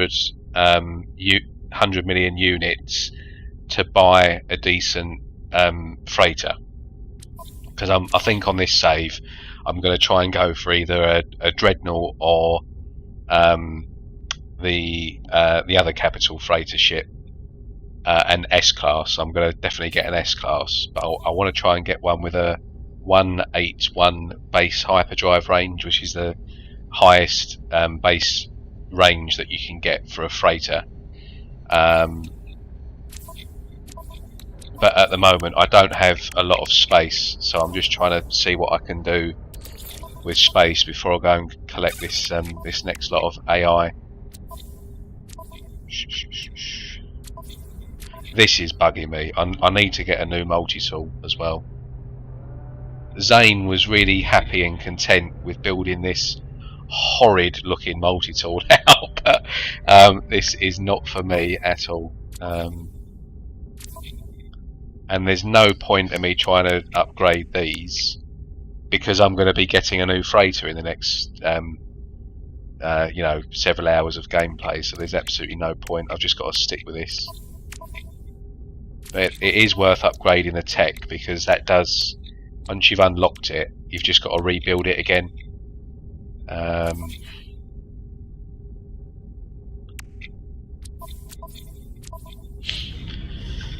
Right, so I'd need to make sure I can build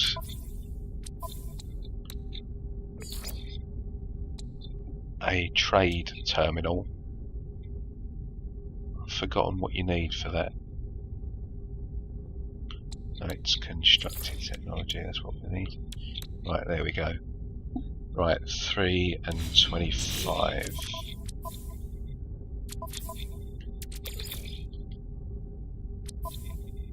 Three.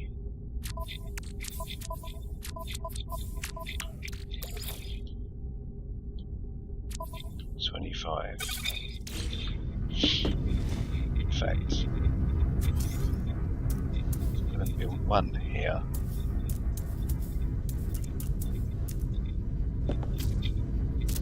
That will do.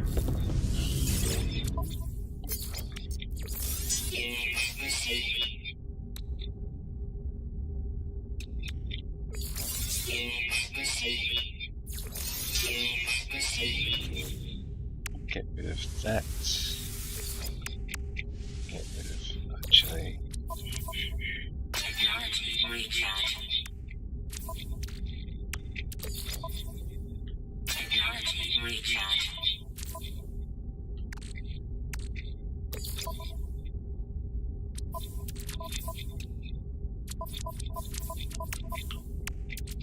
Get another one.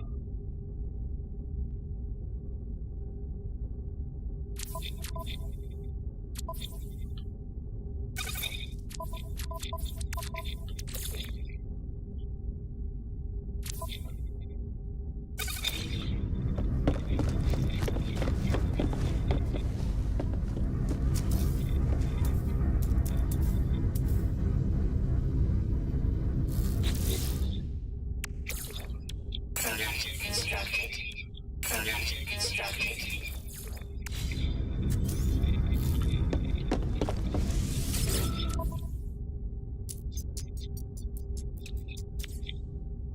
Product received. Product received. Product received.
received.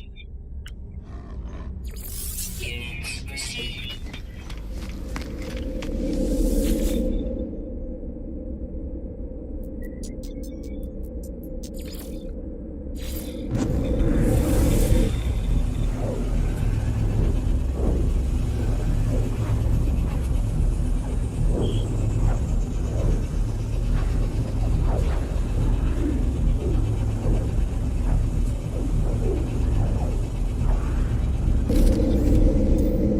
Extreme night temperature detected.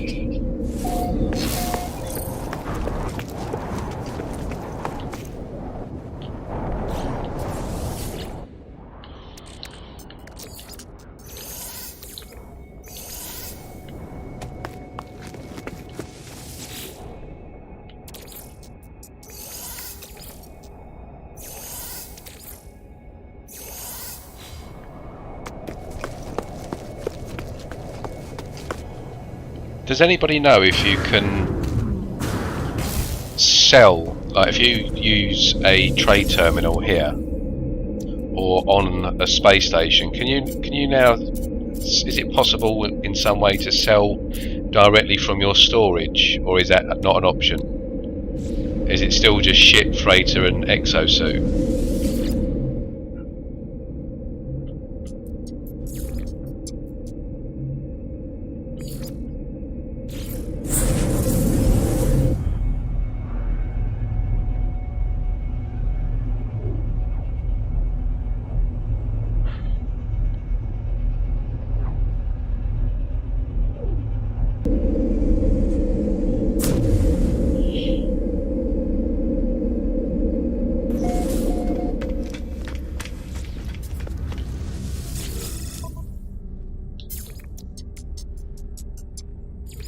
Units received.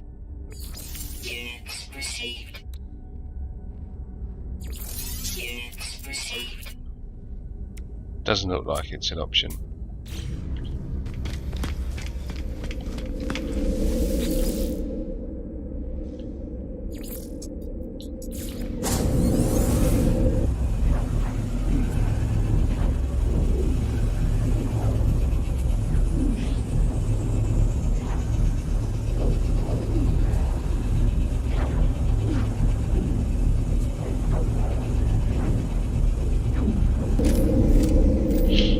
Extreme night temperature detected.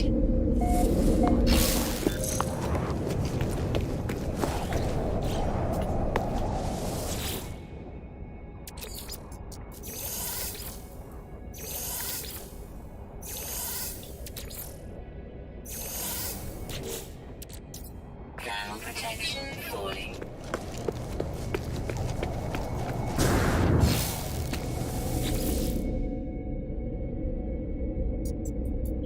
Oh, it's okay, Subcipher. I was just asking if at trade terminals you can sell directly from your storage inventory as opposed to just exosuit, ship and freighter. But it doesn't look like they've changed anything. It's still just ship, freighter and exosuit. Bit annoying, but I guess it makes sense.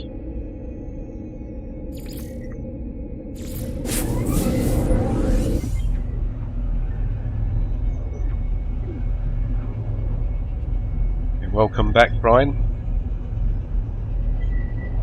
How was the walk? And what dog have you got? Warning. Incoming storm.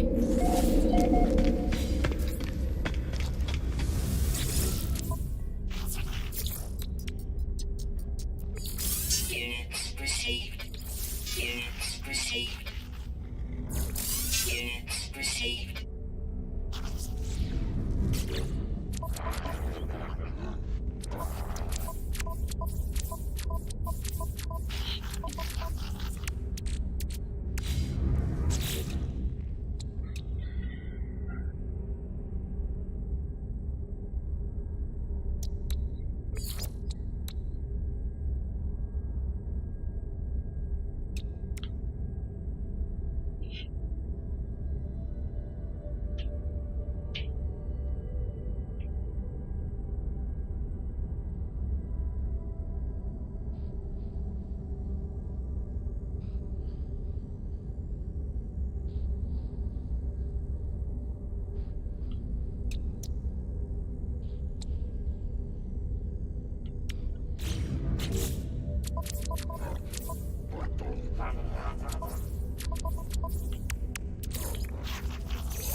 received.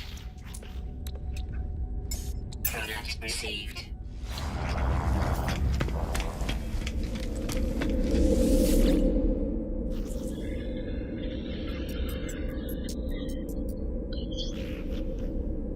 Very nice, Brian. I like pit bulls. Nice dogs. The American pit bulls are illegal now in the UK. We can't have those over here. But I've got 2 Rottweilers, a female and a male.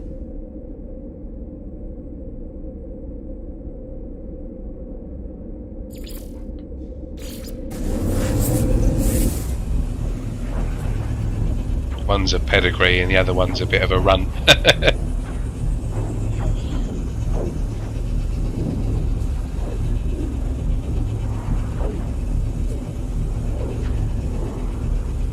Nice.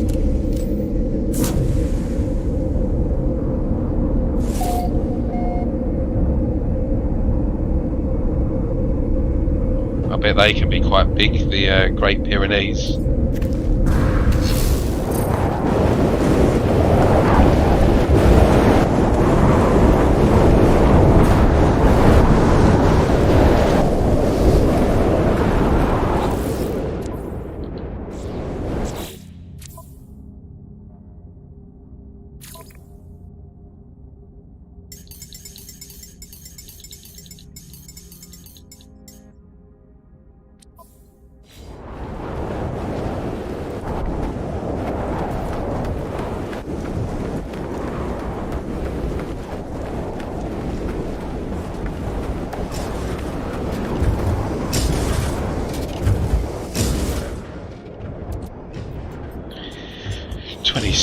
Right.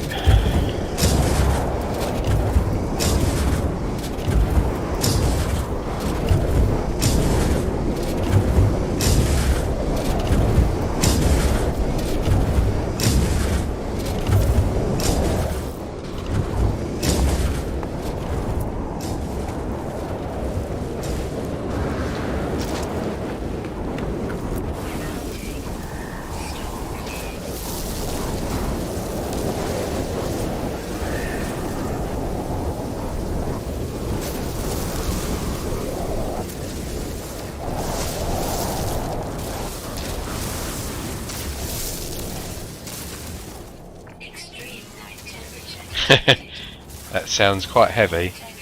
I don't know, I don't work with pounds, but in kilograms, one of the Rottweilers I've got is 54 kilograms and the other one is 46, I think. The bigger one has still got about another 6 months left of growth yet, until she reaches full size.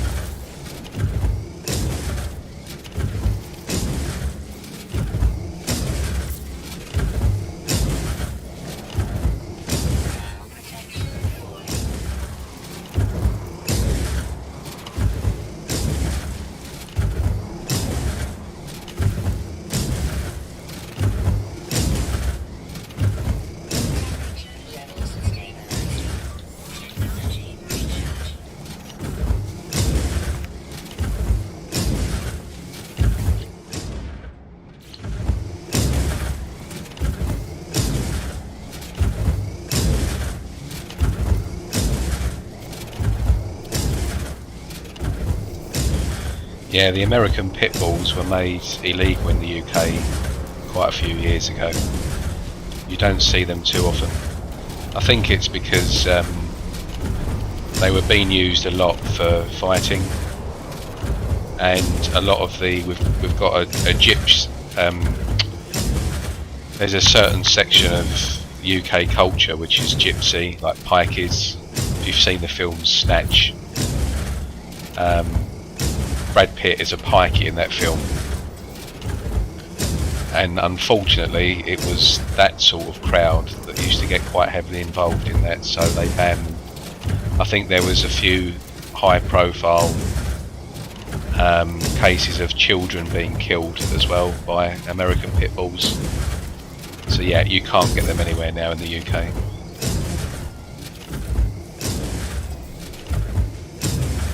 You do see them sometimes though, but if you see them, they were definitely bought illegally.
So if you don't know what I'm doing at the moment, my glitching is a bit rusty here, as you can tell. But I'm currently just wire glitching using a basic wire glitch to try and get 51 supply depots in one depot, so that I haven't got loads of them everywhere taking up space.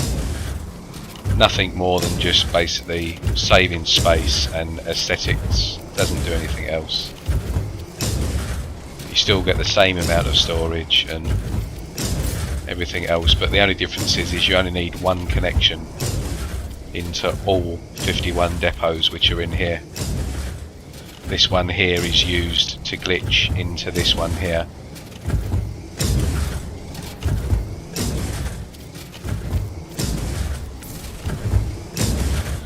So I had 26 and I'm on 39 now.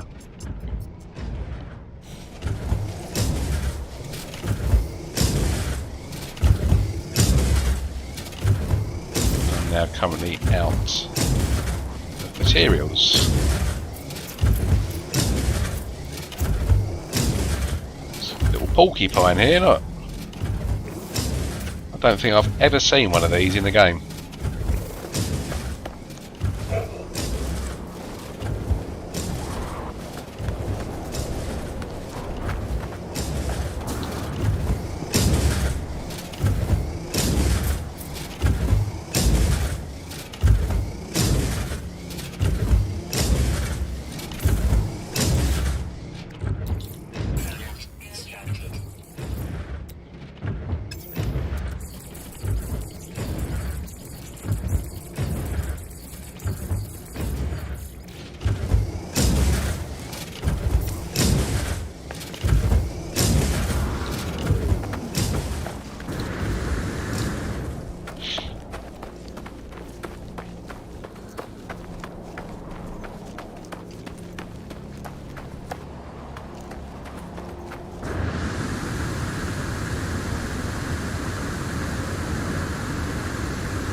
See, that's up to 38 now.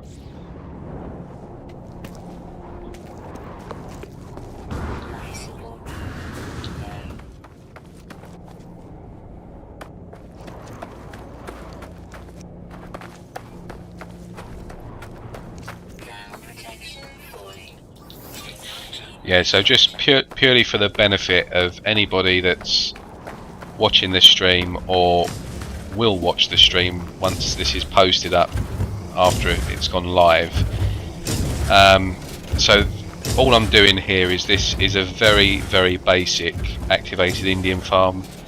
I'm using wire glitching to build it, completely vanilla. There's no mods or anything involved. All of this here is just purely scaffolding, because to run the pipes from A to B, I use pylons here, which I will show you. So these are just wood building parts made from wood stacked up, and each unit, so each supply depot linked to the mineral extractors. Each one of these will hit one of these pylons here, go from there to a pylon up there, and then into one of the supply depots on the pad up the top there. So all you've got to do is warp into the system, get into that room, come out, and you can collect everything from these here. Now the trouble is, on permadeath, if you're building something like this, which has quite a bit of height, it can be quite tricky placing these pipes on something that's quite tall, because for some stupid reason Hello Games have still not fixed an issue which everyone complains about, which is being able to connect each pipe separately. Once you open a connection from point A here, you can't then say place it here, drop it, and then start a new connection. You have to do everything in one motion. So trying to place a pipe from here to then there, up to there and into there, all in one movement, there's a good chance you might fall off or lose jetpack trying to do it, and on permadeath that will kill you, especially at the very start of the game, like where I'm at now. So that's the reason for all the scaffolding, just to basically stop me falling to my death. Once it's built, it will all go. But all I'm doing here is, again, for new players that are not too familiar with how activated Indian farms or any type of farming goes.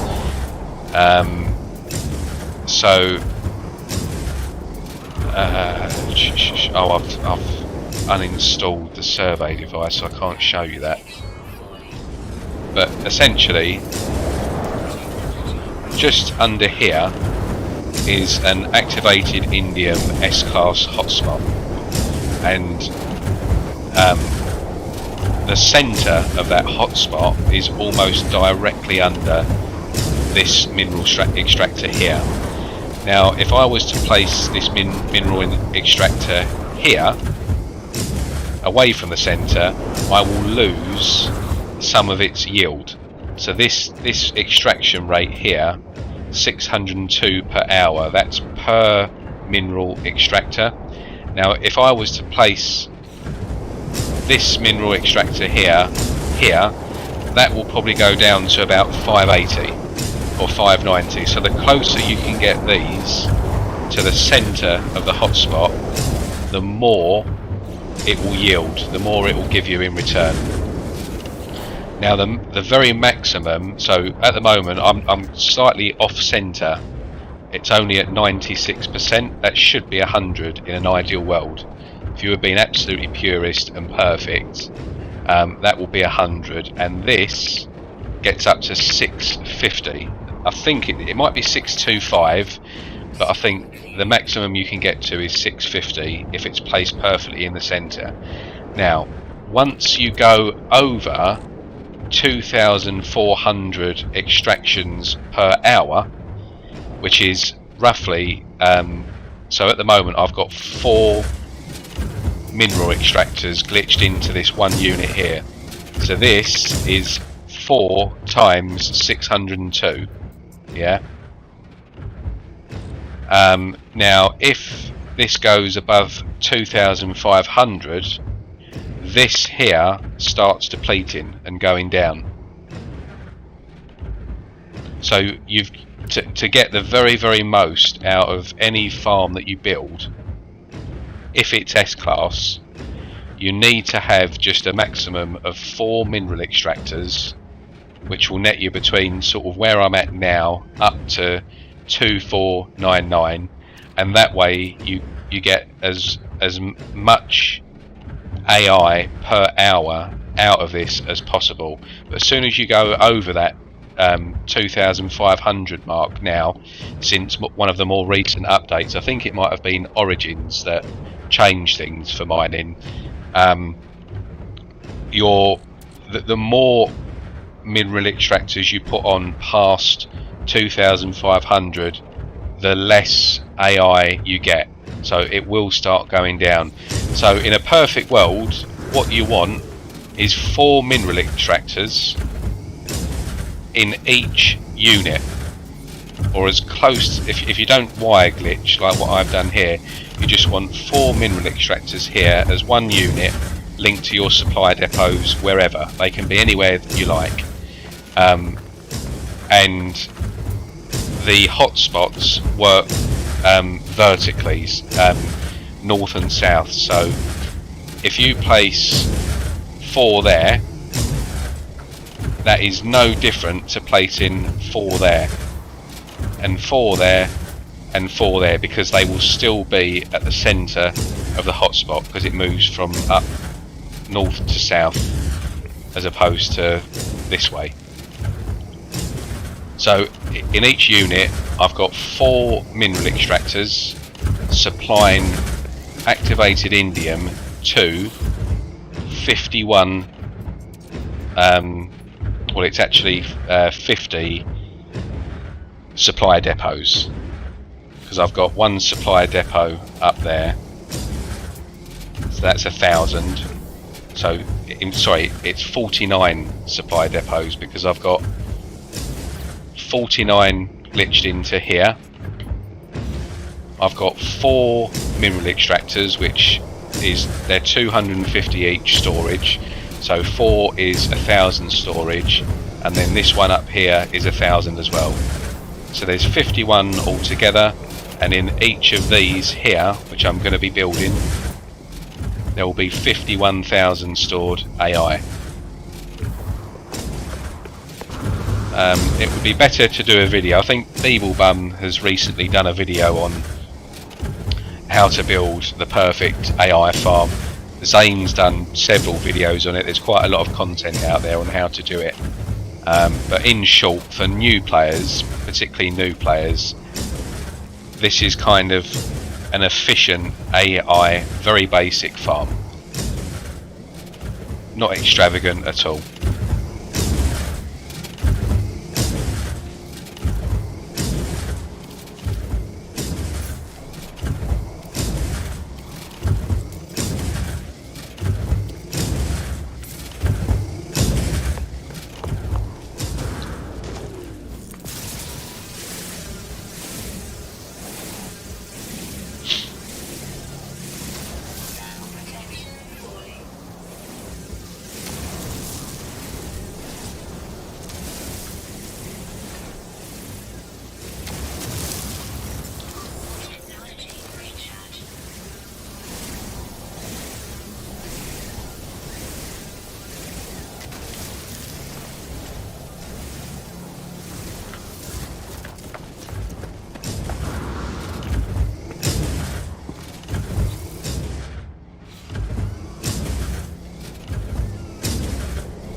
Nearly there.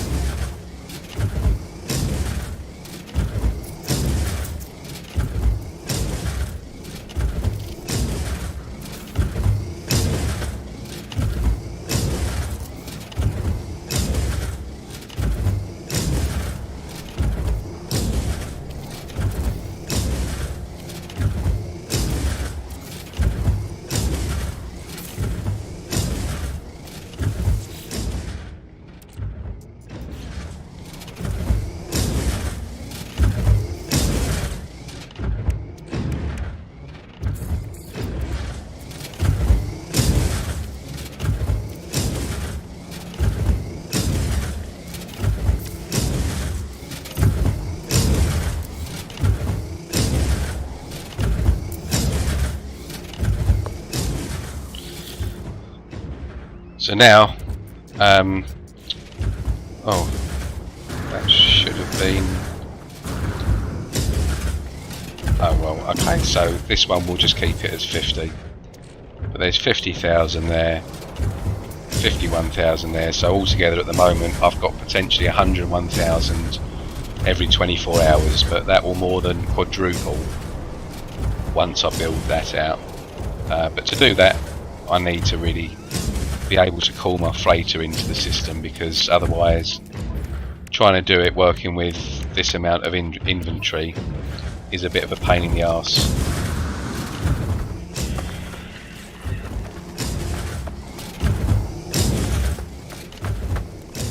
But yeah, I'm not worried about the looks of it and stuff, it's just really to make some money at the moment.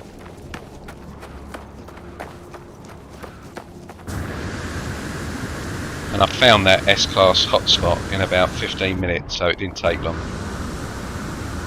15 minutes of searching.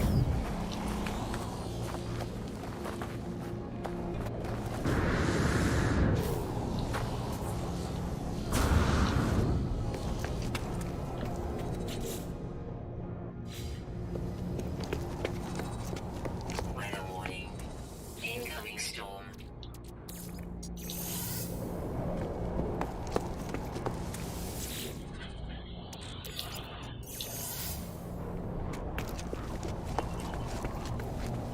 And then as you can see, this tower here, the pipes will run sort of like a spiral down to each one of these 9 extractors. I think there's 9. 1, 2, 3. Yeah, there's 9.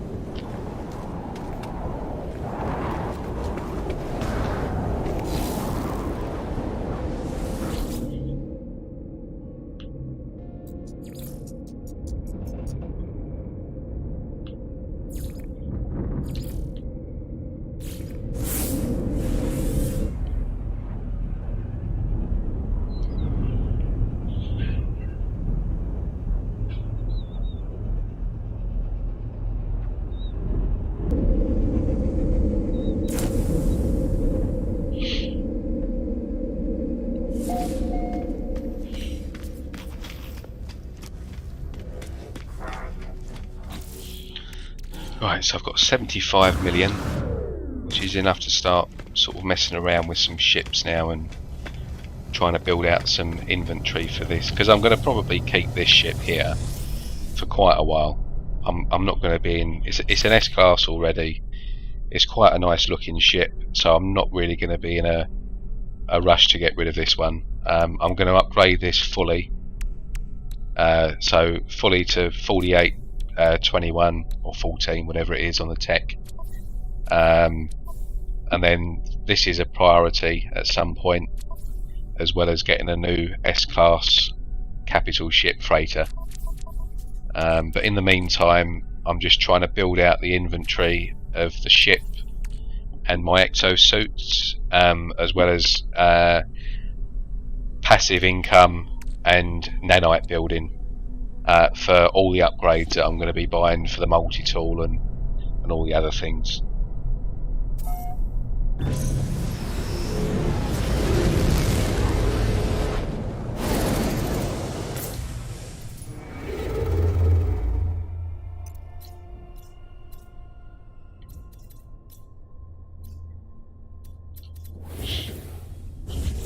Got no fuel. Product constructed. Product constructed. Technology recharge.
Yes, finally. Product received.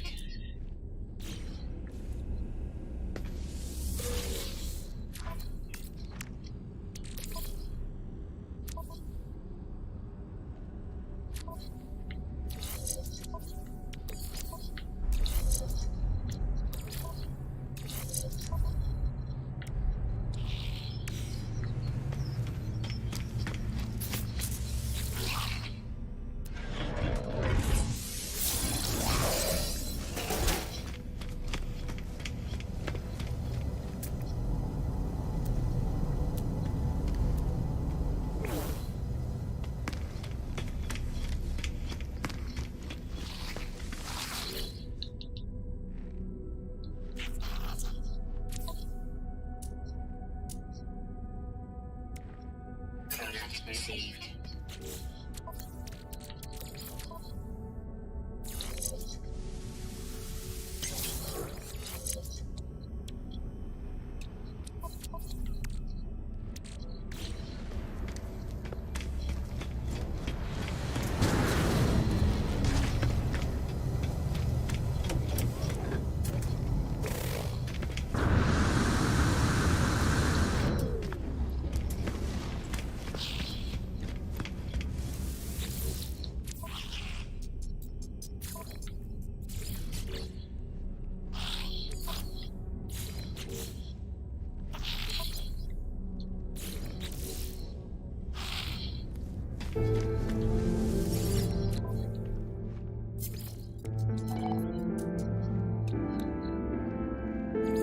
Units received.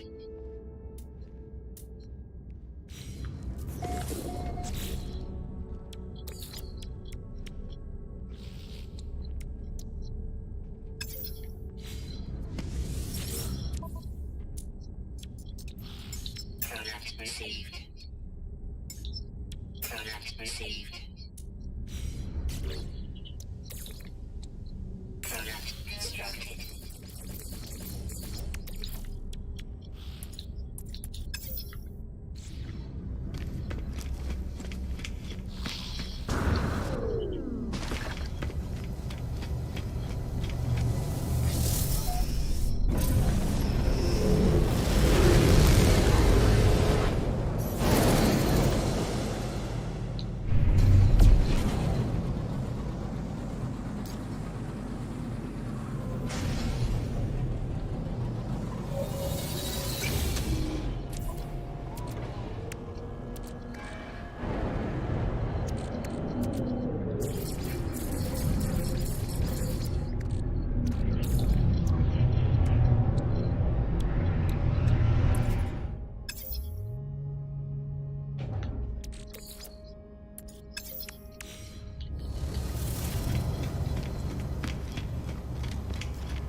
Okay, I'm just going to quickly pop and make myself a drink. I'll be back shortly, probably about 3 or 4 minutes. So I'm just going to leave it on hold here for the moment.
Sorry about that.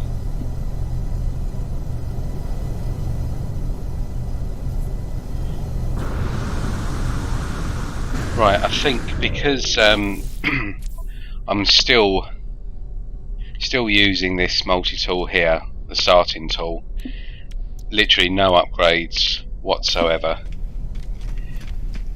Seeing as this cabinet here is an A class and it is a 5 body system, I'm just going to quickly have a look, reload on each of these planets here to see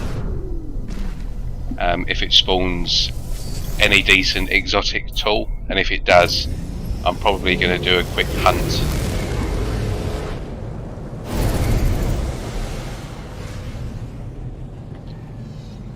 So I generally work clockwise, go to the first planet to the right of the closest planet to the station and just work my way around, land on each planet very quickly, fly back, reload, and if any of these planets spawn a alien or experimental tool into that A-class station cabinet, the chances are very likely that particular tool will be obtainable in an S-class because it spawns into an A-class cabinet. It isn't always the case. That space station cabinet is just a guide. Probably about 90% of the time, the space station cabinet in any system If it's an A class or a B class or a C class or an S class, 90% of the time that is the natural class of the multi-tool, but it isn't always the case. You can get natural B class multi-tools spawning into that A class cabinet. So even though the tool will spawn into the A class cabinet, many people may just assume, right, well, this is an A class, so if it's an A class, we know that the class can jump up a class to S or down a class from A to B. So therefore, if we start a search for this tool, we should be able to find it in an S class, but that isn't always true. Especially since Origins, around 10, maybe 15% of the time, you'll find that a B class tool will actually spawn into that A class cabinet, and it won't be obtainable in an S class. So they do act as just a guide as opposed to something that's a rule.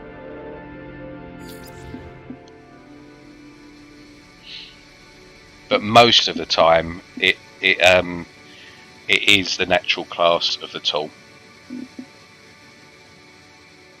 So if we see an A class tool in the space station A class cabinet, it's highly likely that we'll be able to find that specific tool in an S class, because we know that classes can only jump up or down one class from their natural class, and that's the same for everything.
So the first planet is a no.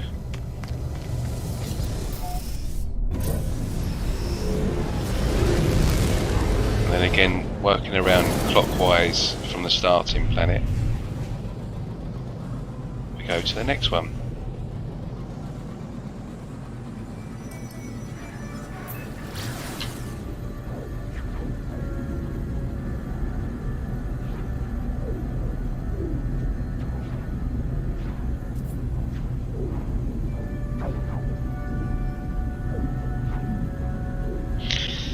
So again, for people that are quite new to the game that might watch this after the live stream, every single planet and moon in every single system in the game, excluding abandoned systems, they all have their own unique set of multi-tools.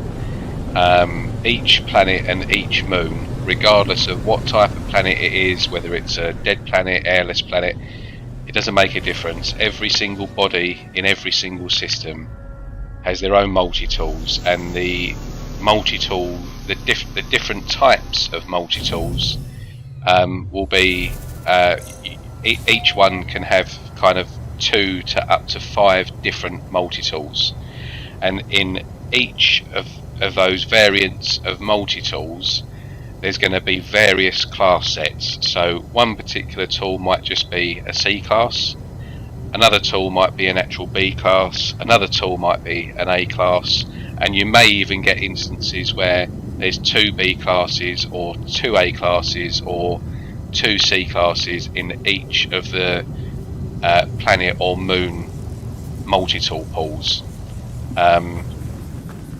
So what we do is to spawn each planet or moon's multi-tool pool of tools into the system pool. You just simply need to reload on the planet, reload a save. So you just get out the ship. So you get out the ship, so it just creates an auto save, and then you literally just reload that save, and then whatever planet or whatever moon you're on, it will then spawn that particular planet or moon's multi-tools into the system-wide pool of tools. So as soon as you portal into any system in the game, regardless of galaxy or what type of system it is, as soon as you portal in, 9 times out of 10, in fact it's kind of 99.9% of the time out of 100, you will see the default system pool of multi-tools in that system, which is generally always the space station tools. There are instances where it doesn't always work like that, and you can actually end up pulling your previous system's tools into the pool, in which case, to make sure every time, you just simply reload on the space station. So whenever you enter a system via a portal, you're always greeted with the space station pool of tools. So even if you land on a specific planet, you will still see the space station tools until you tell the system otherwise, and you get the system to change their pool of tools by reloading on each separate body in the system, and that's how you spawn the tools. C-class tools will only ever spawn in C or B class cabinets.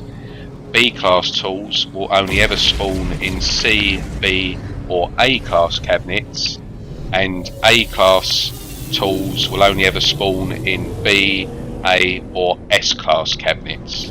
So the only tools in this game, in the entire game, which you can find in cabinets, either in minor settlements or on the space station, are natural A class tools or straight S class tools. If a tool is a C class or a B class, it will never be obtainable in an S class unless you upgrade it. So as soon as if you're multi-tool hunting, as soon as you see a tool spawn in a C class, you can instantly forget about that tool becoming an S class.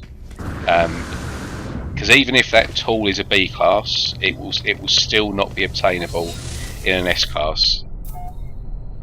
So yeah, as soon as you see a tool appear as a C class, you can just discount that tool immediately from being found in an S class, because it's impossible. It just can't happen.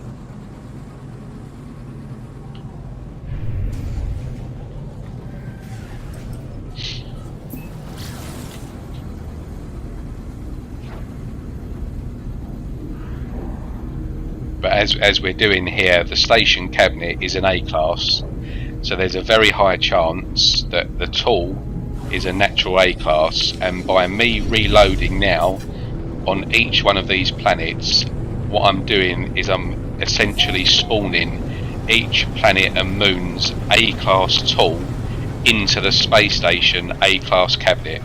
So it's pulling the A class, the natural A class tool from this planet into the space station cabinet, and because what we know,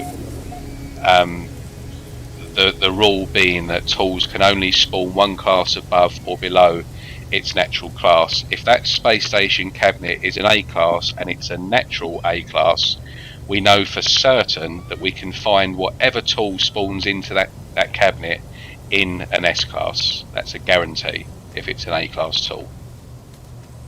There's no exception to that, it's a rule.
2 more tries and then we'll move on.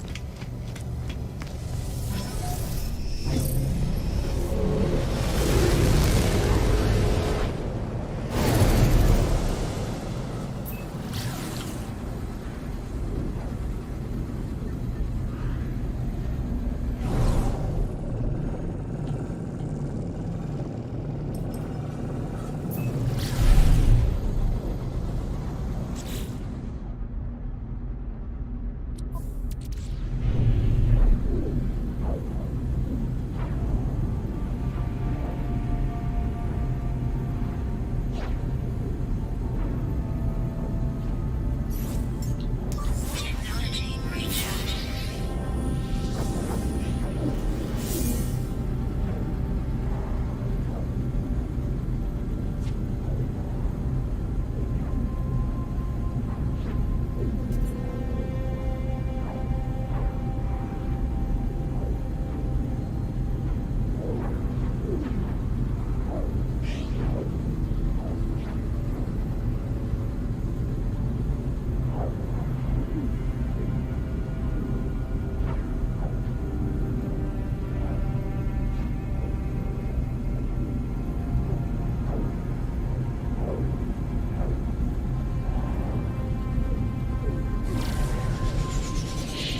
Has anybody bought any new games on the Steam summer sale this year?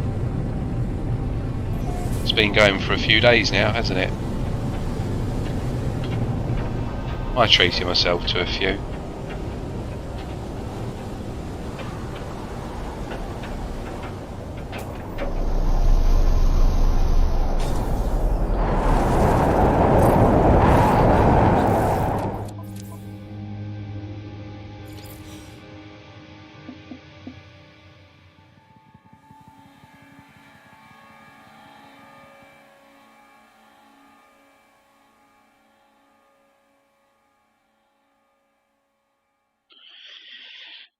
Yes, Brian. Yeah, it's definitely not for everyone. It takes a bit of patience and time. I think I've done ship hunting for quite a long time. You know, I've done sort of various base building and stuff like that. I get quite a bit of enjoyment out of tool hunting personally, just knowing you're more or less going to find something guaranteed that is quite unique. Not many tools are the same out there. You can find a lot of ships that look the same and stuff, but most tools are quite unique. So you're going to find something unique. It's going to be an S-Class, and it's always a good buzz. I think when you see that orange S-Class logo pop up, whether you're looking for ships or you're looking for freighters or whatever it is, it's always a good buzz. And I quite enjoy it, but you need a lot of patience for it. It isn't for everybody at all. There's only sort of a handful. There's only a handful of us really that kind of do it more than anything else. You've obviously got myself. You've got Lava Lamp 64. He's the king. Lava Lamp is the best multi-tool hunter out there. He's found more tools than certainly anyone that I know. Azuki Dojo is another one, a very good tool hunter, a player called Wolfie. There's a guy on No Man's Sky Coordinate Exchange by the name of Scotty. I think like Scotty 760 something or other. He seems to find quite good tools, like one a week, one every couple of weeks. But outside of that, it's not a big community of tool hunters that do it to the extent that we all do it. I mean, I'm probably on about 350 to 400 finds now. Lava has probably found at least double that, if not more. He's probably on over 1,000, and then everyone else. But it's very time consuming. That's the downside. It's easy if you understand the process and the mechanics and how it works. It's dead simple. It's no different to the mechanics of waiting for that S-Class capital freighter. but it does take a long time. You know, one search I did just very recently, 2 weeks ago, I put a video up. It took 185 minor settlements to find one tool. That's after jumping system to system to find that particular tool and see that tool appear. So that's excluding that time. It's excluding the time of doing this, reloading on the planets. Just purely looking for that S-class cabinet, 185 settlements. That kind of gets split over 2 or 3 days, because that will take about 4, maybe 5 hours of searching to try and find that tool. So yeah, you need patience, and a lot of time goes into it, and a lot of people don't realise that. They see us post tools on like the Interstellar Index group on Facebook, or the Coordinate Exchange group on Reddit or Discord. Experienced players know the crack, but any new player will look at the tool and think, yeah, great, he's found a tool, excellent. What they don't realise is how much time has actually gone in to find that tool for the community and to post it and let people share it and stuff. It's a lot of work.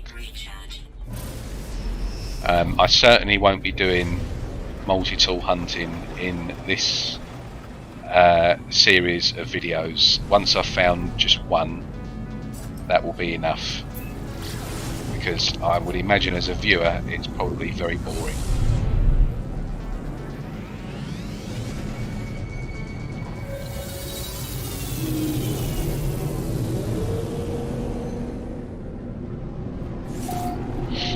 I've never played Green Hell. I don't know what game that is.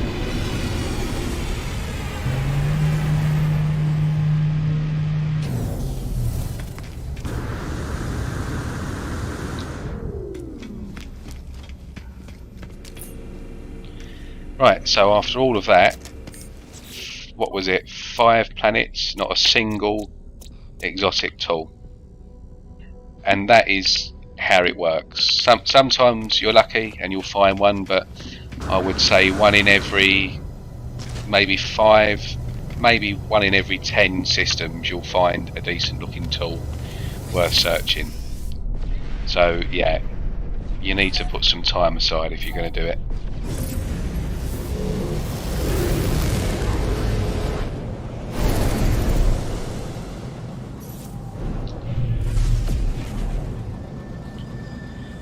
And they, Hello Games recently, I think the Origins update as well, you used to be able to potentially find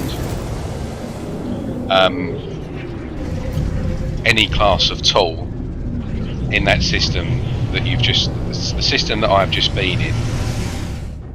Before Origins, there was a chance that I would come into the anomaly from that system, so where I am now, and in the multi-tool cabinet at the back here, there was a chance that you could find an S-class. You could potentially find an A-class, a B-class, or a C-class. It kind of just pulled a class from the system, your previous system. But since the Origins update, every tool now that appears... Oh look, this is an exotic, but look, C-class. Every tool now that appears in the anomaly from the previous system is a C-class. You'll never get one higher than a C-class now, which is a bit of a shame. But that's quite a nice tool. That's just an experimental rifle there. Blue with sort of reddy orange or orange faded decals. It's not enough for me to get it. I wouldn't search for this tool. Pistols, they need to be quite nice looking, like with horns or crystals now, for me to bother putting the time in to search for them. But these are actually the back end of an experimental rifle. So if you picture the barrel here, barrel going down there for the experimental, this is the back part of an experimental rifle, these pistols.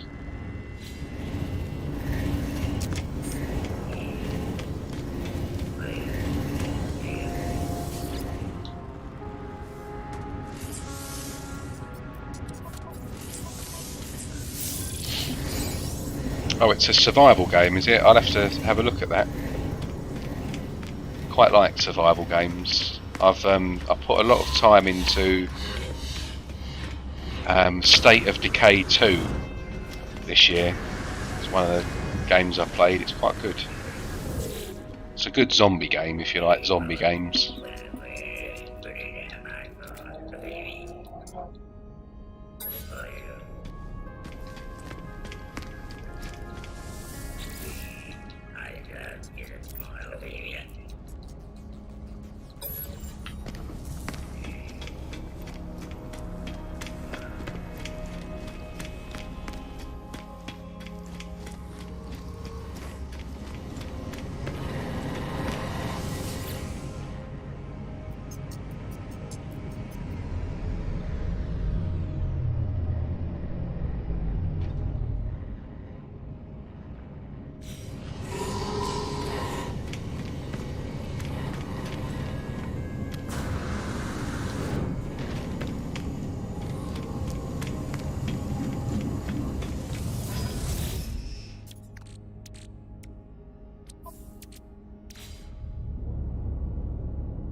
Going to have a look at the shop.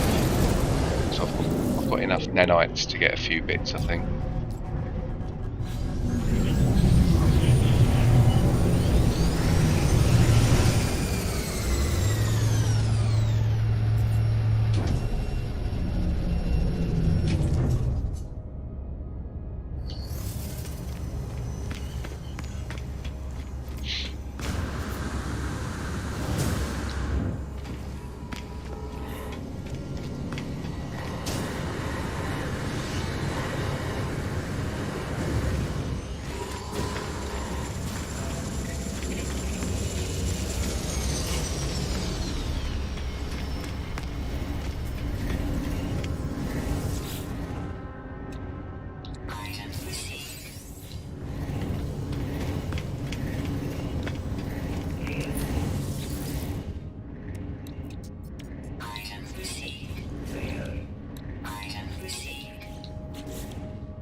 To do that.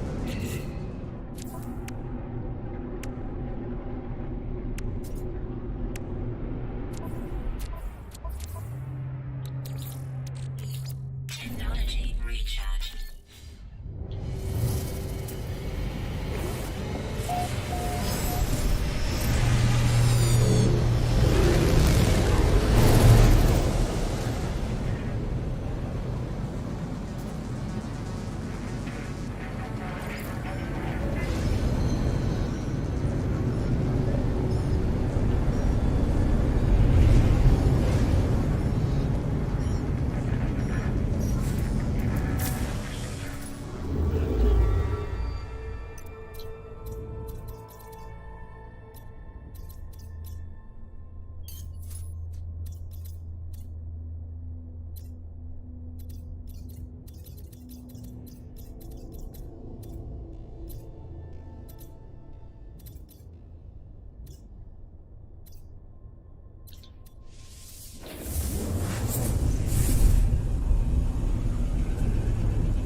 a second.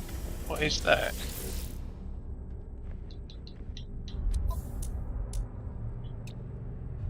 Launch thrusters module. Is this new?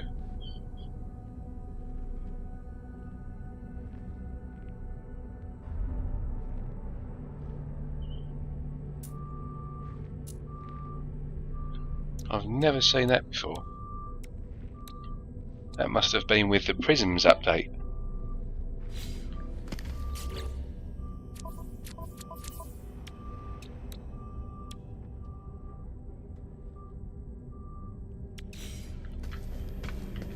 That's interesting. I'm going to get one. Product received.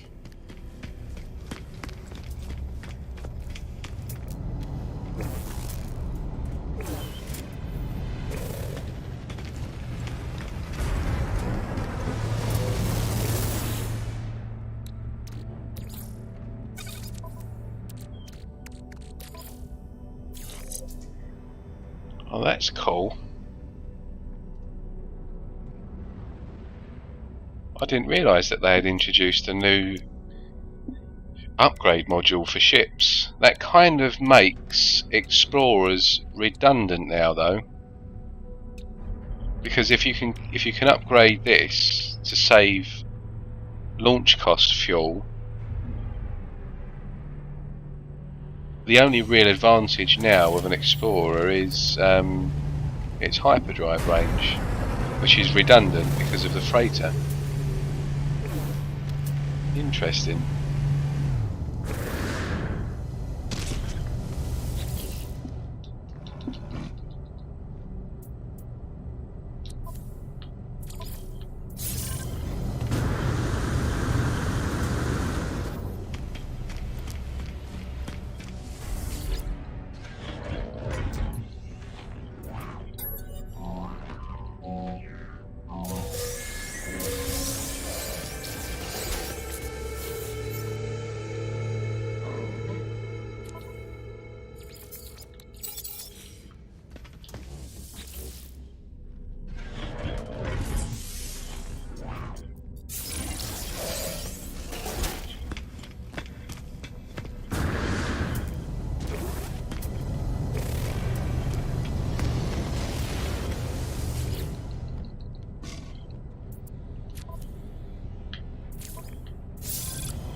Received.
those that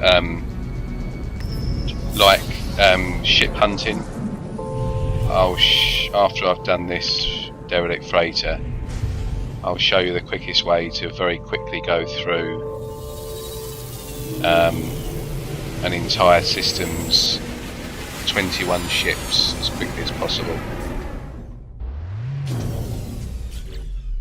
First, I just need to free up some space.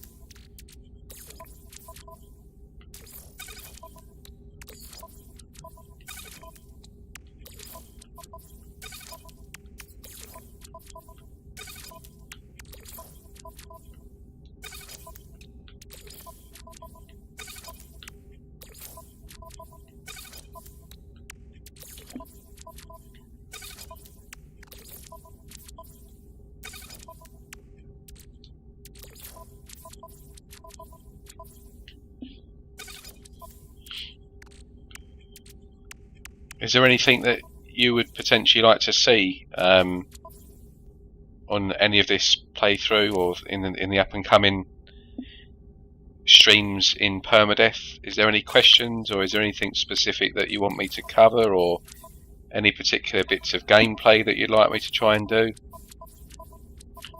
I'm open to suggestions on anything really.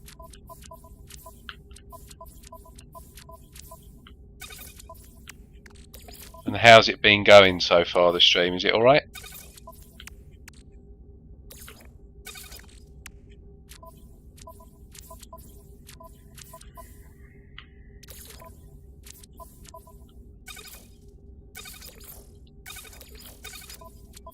If I start waffling on, you just need to type in the chat, "Shut up, Austin," and I'll keep quiet.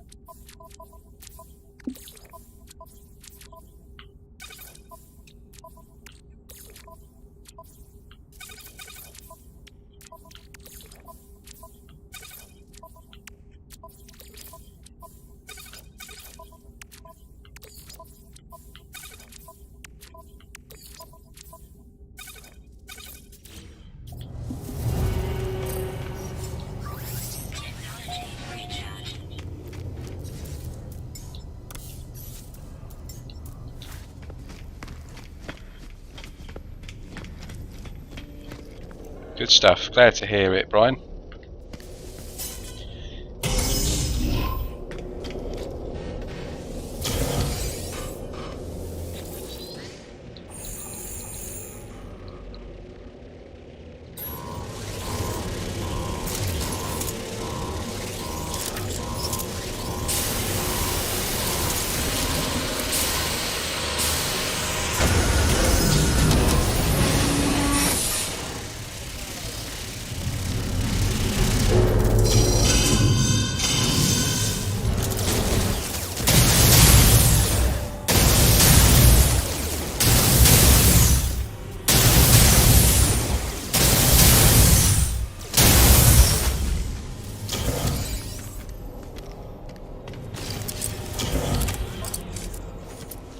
Looks like another freighter with those critters.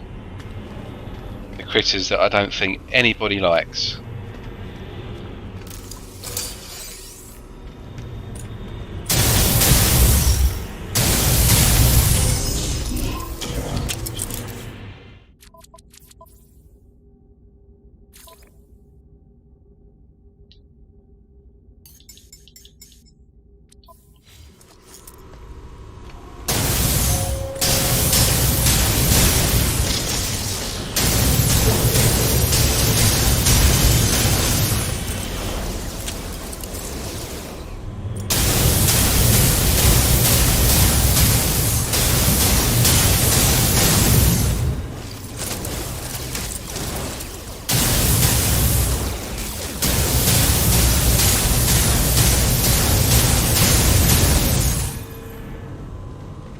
I didn't actually mean to shoot that.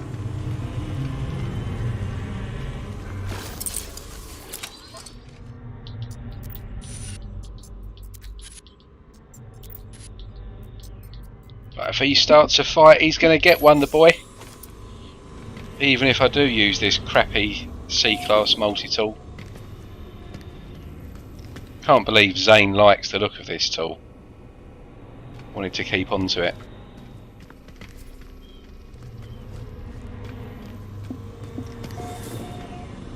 Yeah, these critters on these derelict freighters, they're a real pain. But like I said on a previous stream, I haven't played Permadeath in a while, since they upped their damage. So I don't know, because I'm not exactly maxed out on anything in here yet. I don't know what sort of damage they'll put on me. So I'd rather not kind of shoot them. I don't know, we'll see. Let's have a look. Maybe I'll shoot one towards the end of this run.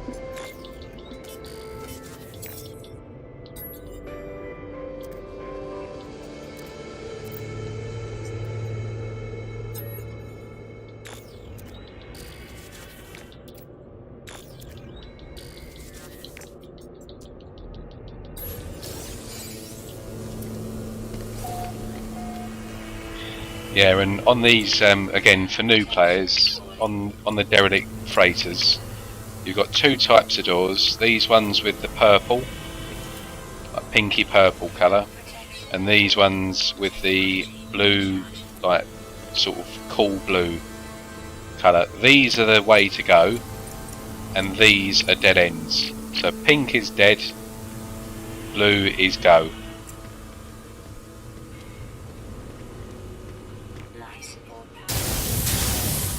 So these will always lead to a dead end. But there's still loot.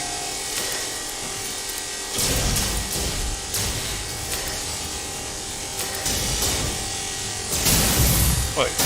In my face? Get out of my face.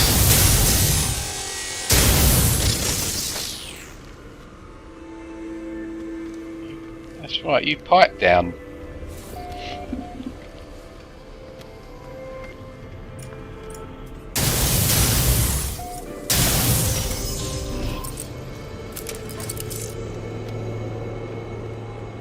I've done that side. That's good.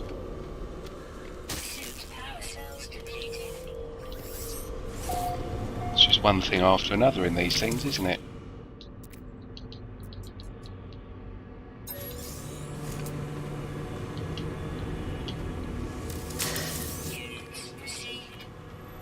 So that's go, that's no.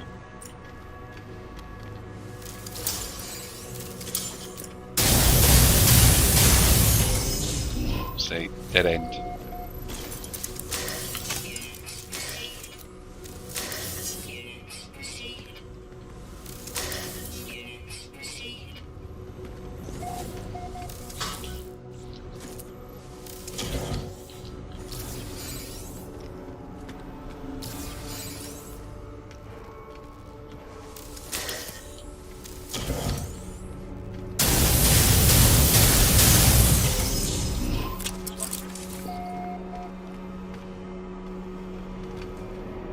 You can also pick up these.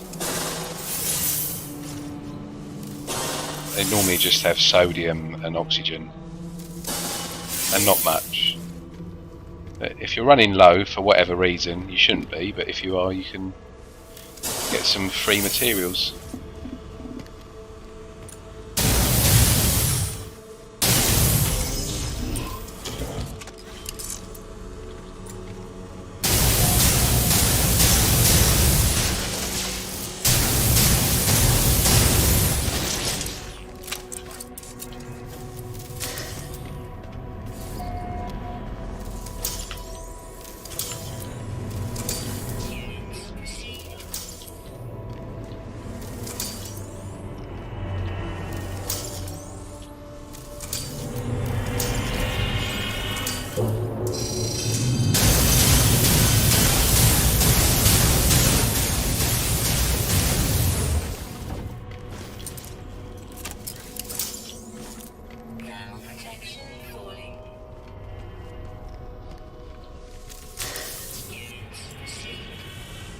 So go and no. Pink, no. Blue, go. Extreme cold damage detected. Technology recharged.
License power.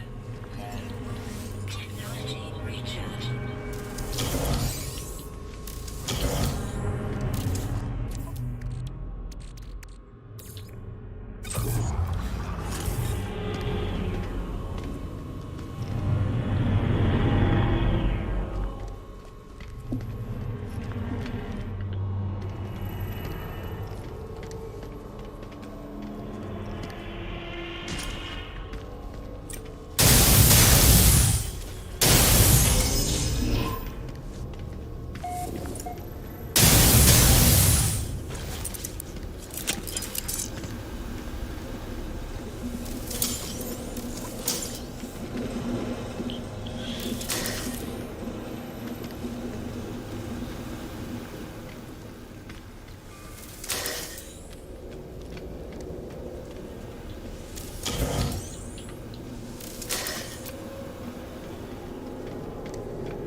Right, for the ship hunters out there, I'm going to show you the quickest and easiest way to go through your ships in each system that you arrive in. Now, to do this, you do need a freighter, and in an ideal world, not a capital freighter, a smaller one, but it doesn't really make a difference. But essentially what you do is, as soon as you arrive in a system, now most people will they will tend to kind of go into a space station, hang around in there, wait for the various waves to come in and out, and yeah, it's a very long-winded way of doing things. It's a very long-winded process. I'm just going to leave this system and go to a different one to show. Yeah, so they'll either enter the space station and kind of look through the ships that way, or they'll use the economy scanner on their ship and fly down to trade posts, get out the ship, make a save point, and then start looking at the different waves coming in. But there is a much quicker way and a much more efficient way of looking for ships in each system, and it's what I've done for years.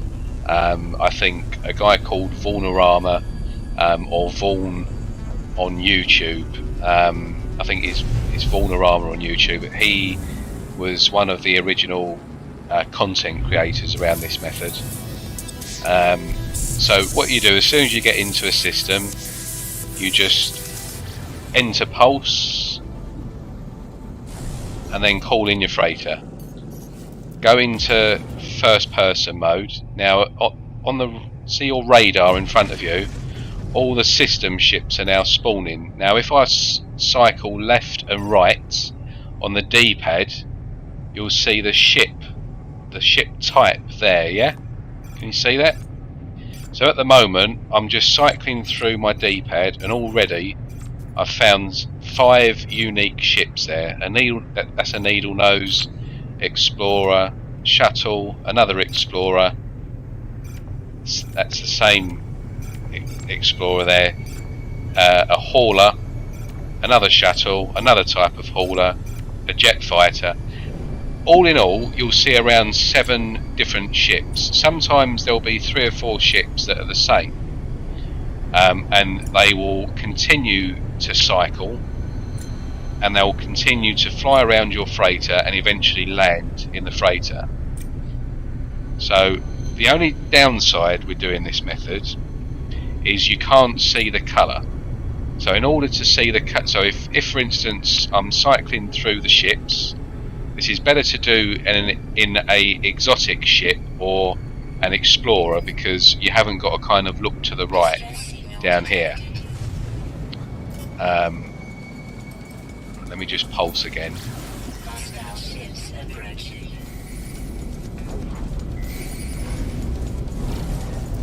So I'm going to call in my freighter again.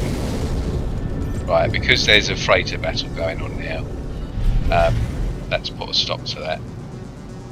So let's just quickly go and let's get out of this system again and go to a different system. I want to show you with kind of no interruptions.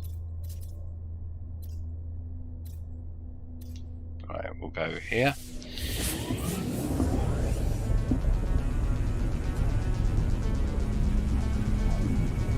So when I go ship hunting, I don't even get out my ship. So the hundreds and hundreds of ships that you've seen of mine that are on No Man's Sky Coordinate Exchange on Reddit, on the Facebook group, on Discord, I've been a ship hunter for a good 2 or 3 years. This is how I do it. So you pulse, call in, another freighter's just coming in, so I've got to pulse away again. But essentially just pulse, call in the freighter, and then instantly the ships will start appearing.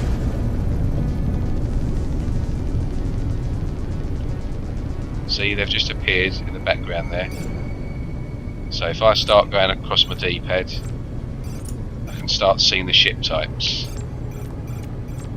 Right, so I've seen what I need to see there, so I'm going to pulse away again until that ship disappears. That ship disappears, come out of pulse, call in the freighter again, and then instantly the ships will be a different wave of ships will now appear. So look, there's a nice, potentially nice barrel nose TIE fighter there, a jet, another jet, a long nose hauler. So this, I like the look of this. I want to see what colour it is, so I'll just fly up to it and enter camera mode. Yeah, so again, even to see the colour, I don't need to get out the ship. I can just enter camera mode, put the sun over there, and I've got the colour.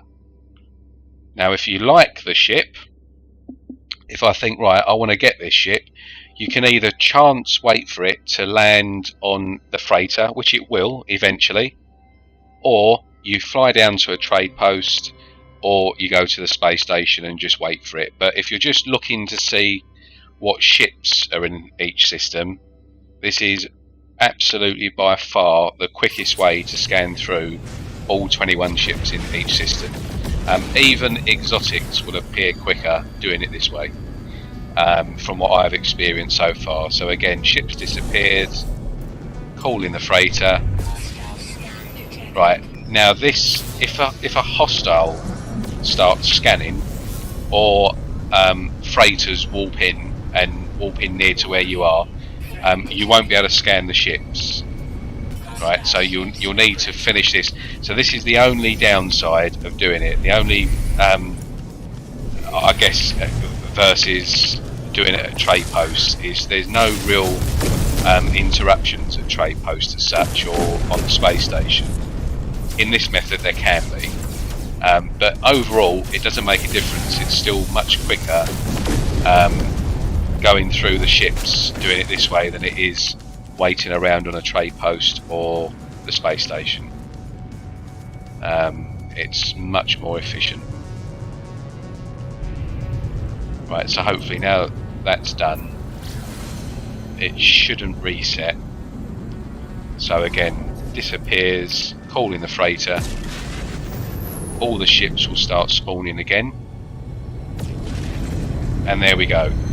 So again, look, there's an alpha there.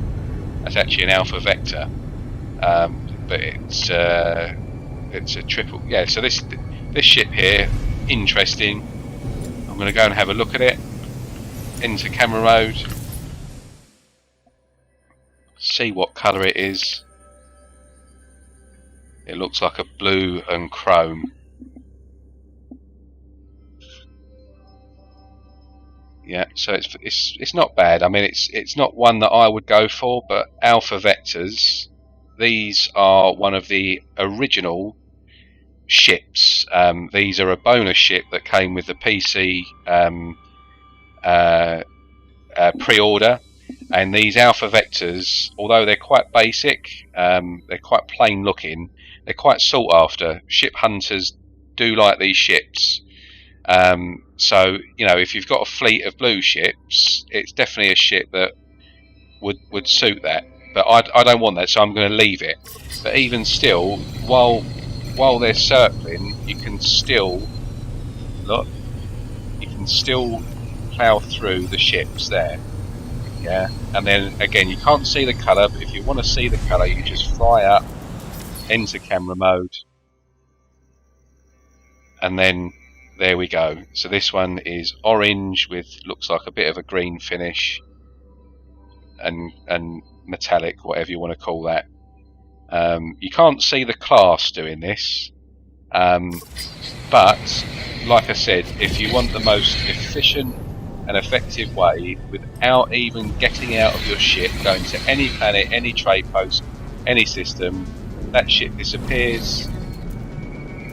Come out, call in the freighter, look at the radar there, they start appearing, and then cycle. There we go. There's that type. Now there's a Rasa there, a 3-wing mecha. Now it may take 3, 4, maybe 5 different freighter call-ins to go through the entire system's 21 ships. But even doing that is much more quicker than standing, waiting around at a space station or a trading post waiting for those ships to come in. You know, you can be there for an hour just doing that. Whereas this, it will take me not even 3 or 4 minutes to go through every single ship in the system. Yeah. So that is the kind of much more efficient, sped up way of ship hunting, as opposed to doing what most people will probably do, which is trade posts and space station. So once more, again, yeah, there's the Alpha again, new one there, a jet, new box hauler, and then if look, there's a heavy poly fighter there. So if I want to see again the colour of this ship, go up close to it, enter camera mode. Already I can see it's a blue.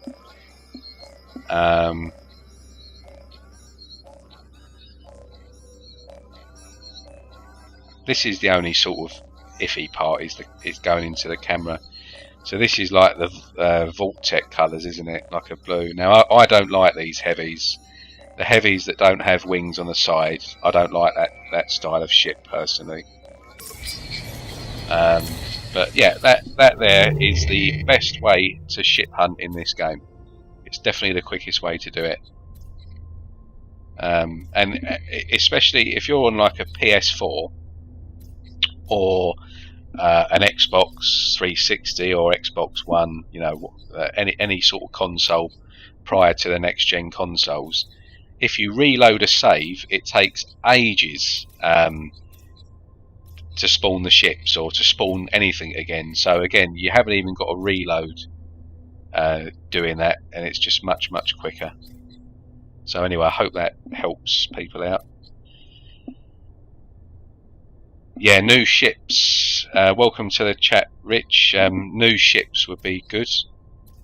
I'm all for that. All for new ships. I've been wanting a new variety of ships, both exotic, freighter, and standard ships like fighters, for a long time. It's something that has been on the wish list for a long time. I'm not overly keen on the whole idea of full customization, because I think that although I don't do much ship hunting now, there's still a lot of people out there that really enjoy ship hunting. Like I enjoy multi-tool hunting. There's people out there that just purely ship hunt, and it's what they love about this game. So it kind of does ruin that element for those people, because it definitely, like, there's people out there that say it won't kill ship hunting. It definitely will kill ship hunting. You know, particularly because there's now a huge community of dupers. It is not going to be difficult to find, upgrade, and do whatever you need to do to get the ship that you want in this game, if it ever goes down that route. And people that are kind of saying that isn't the case and ship hunting will still be a thing, I think are going to be quite surprised. It's going to piss a lot of people off, that. So I'm not overly keen on that myself, but I can see the want and the need for it. But definitely new ships. I think Zane had the best idea that I've seen.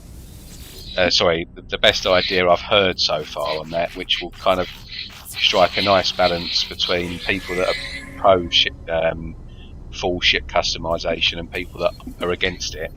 And that's introducing a brand new ship, a completely new model of ship, called something along the lines of an experimental ship.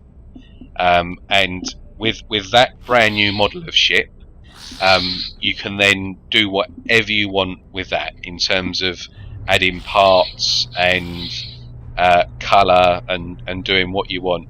So essentially leaving all of the other ships as RNG as they are now, but just introducing this brand new line of ship, like an experimental ship, and playing around with that. That I'm absolutely fine with, because it won't upset the core ships within the game. Still think we need some more ships and a new variety of ships, but I think that strikes a good balance, that suggestion by Zane.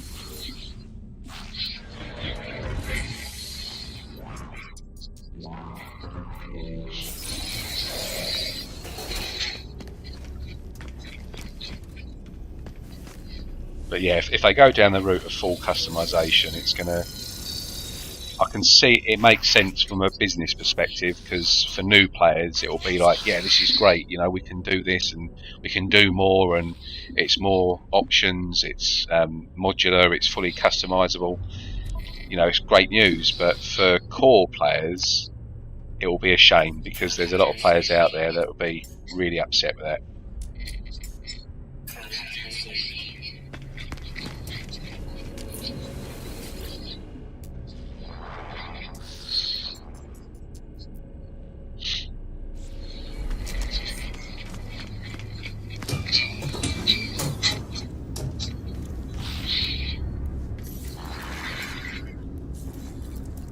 But yeah, please, I definitely we need some more ships in this game.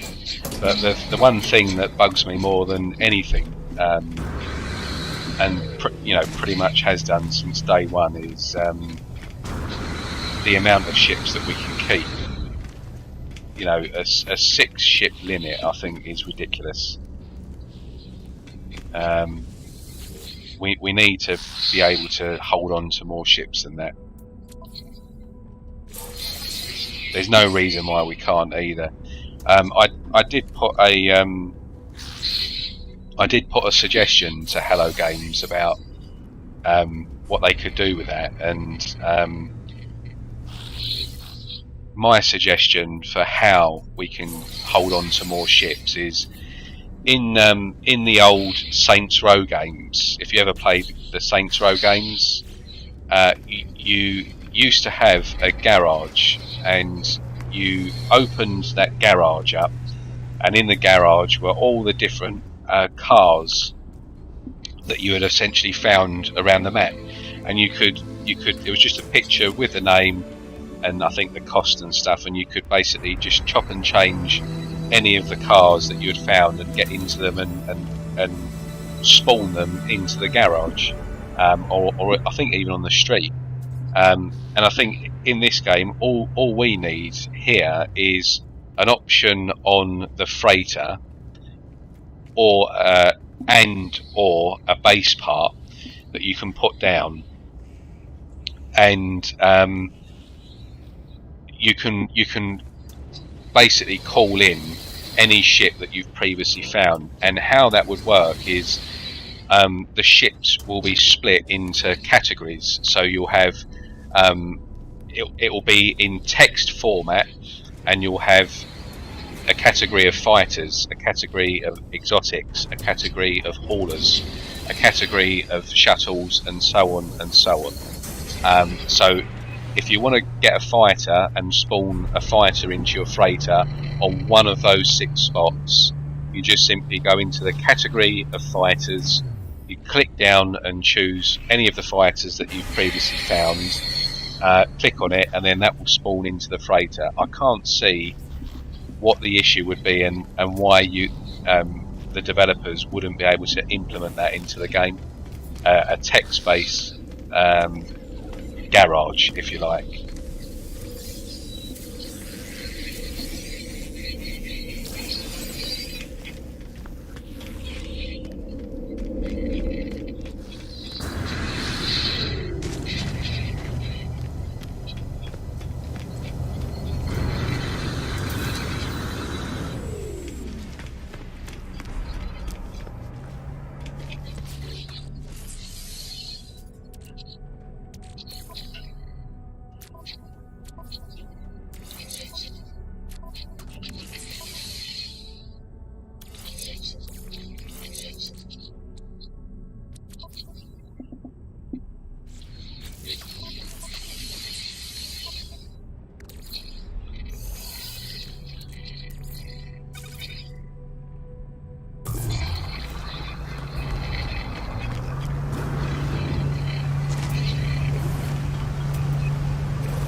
I don't play console. I'm on a PC at the moment, Rich, but I'm not playing on Ultra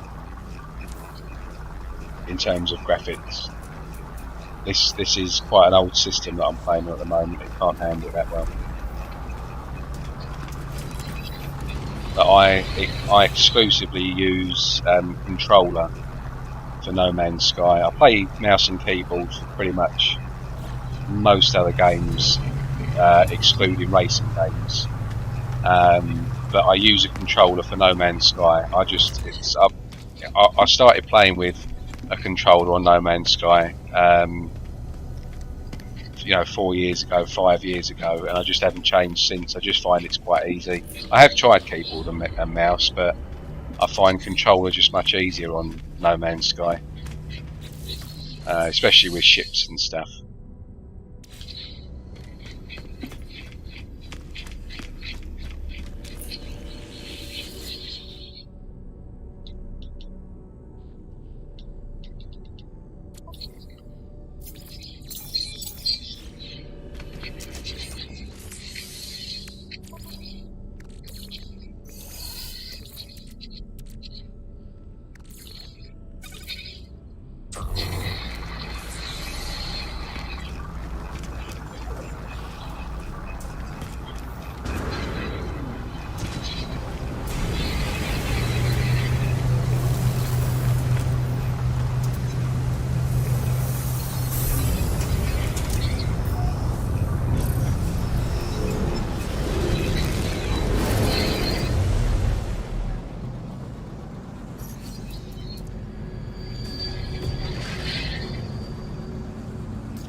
Right, I think I am just going to have a look at these missions, see what they are.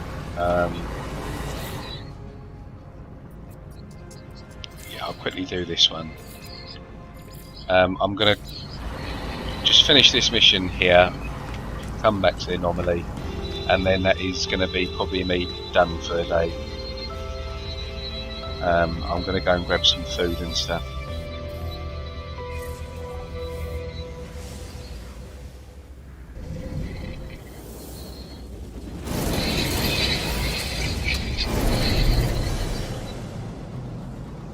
Yeah, the new, my brother's got the Xbox, the new, I can't remember if he's got the smaller one or the bigger one. I think it's the bigger one he's got.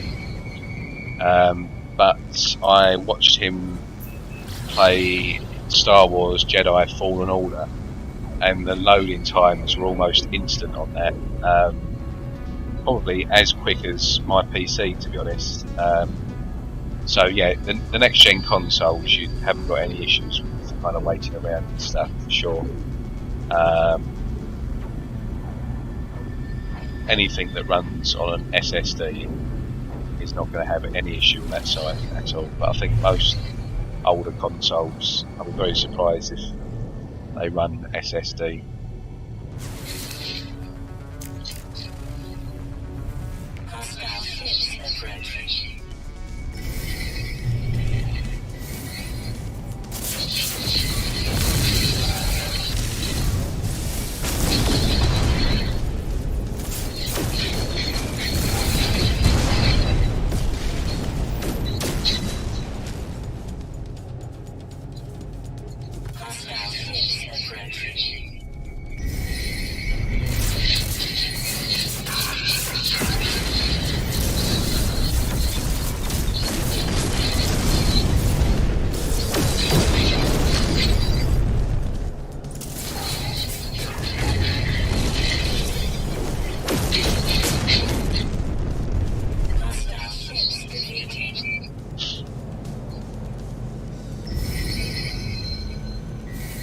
Thank you, Richard. Thanks for joining.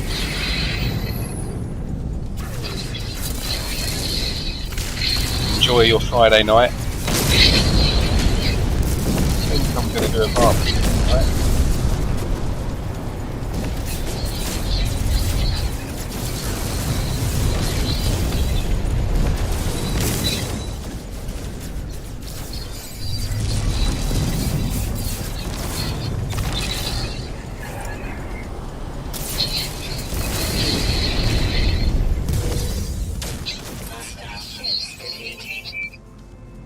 The other thing just to note on ships is the pirate ships that spawn into the system to try and engage with you very rarely are those ships parts of the current system that you're in. So if you see a really nice ship that's a pirate trying to kill you, unfortunately you probably won't be able to actually buy that ship in this system.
And again, look, if you look here,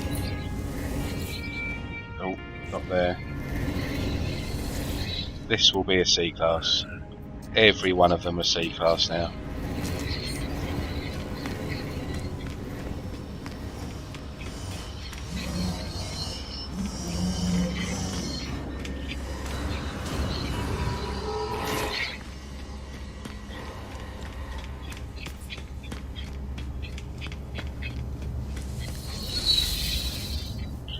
Right, that's me done for today. I think that's been quite a long stream, that one. So I'm going to call it a day. I'm going to go and make myself some food while it's really hot and sunny still here outside, get a nice barbecue going, and I may be on again tomorrow doing a permadeath stream. I'm not 100% sure yet.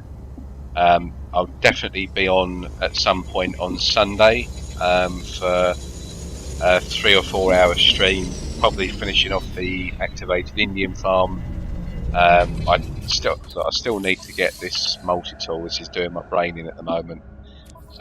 So once I've got that, it's kind of just really playing the game in a much more exploration way, as well as building a couple of bases on the way. I'm going to start to galaxy jump as well, from 1 all the way out to 255, and if there's anything that you guys want, or any suggestions, just drop them in the comments, either now or in the comments afterwards on the channel, and I'll be more than happy to do or take on any challenges or suggestions that you guys have. So thank you very much for joining. Thanks, Brian. Cheers, Rich. Who else have we had in here today? Sub-Cypher Gaming. Manic Miners as well earlier on today. And anyone else that's just popped in and lurked, it's much appreciated. Enjoy the rest of your day and enjoy your weekend as well, yeah? Have a good one.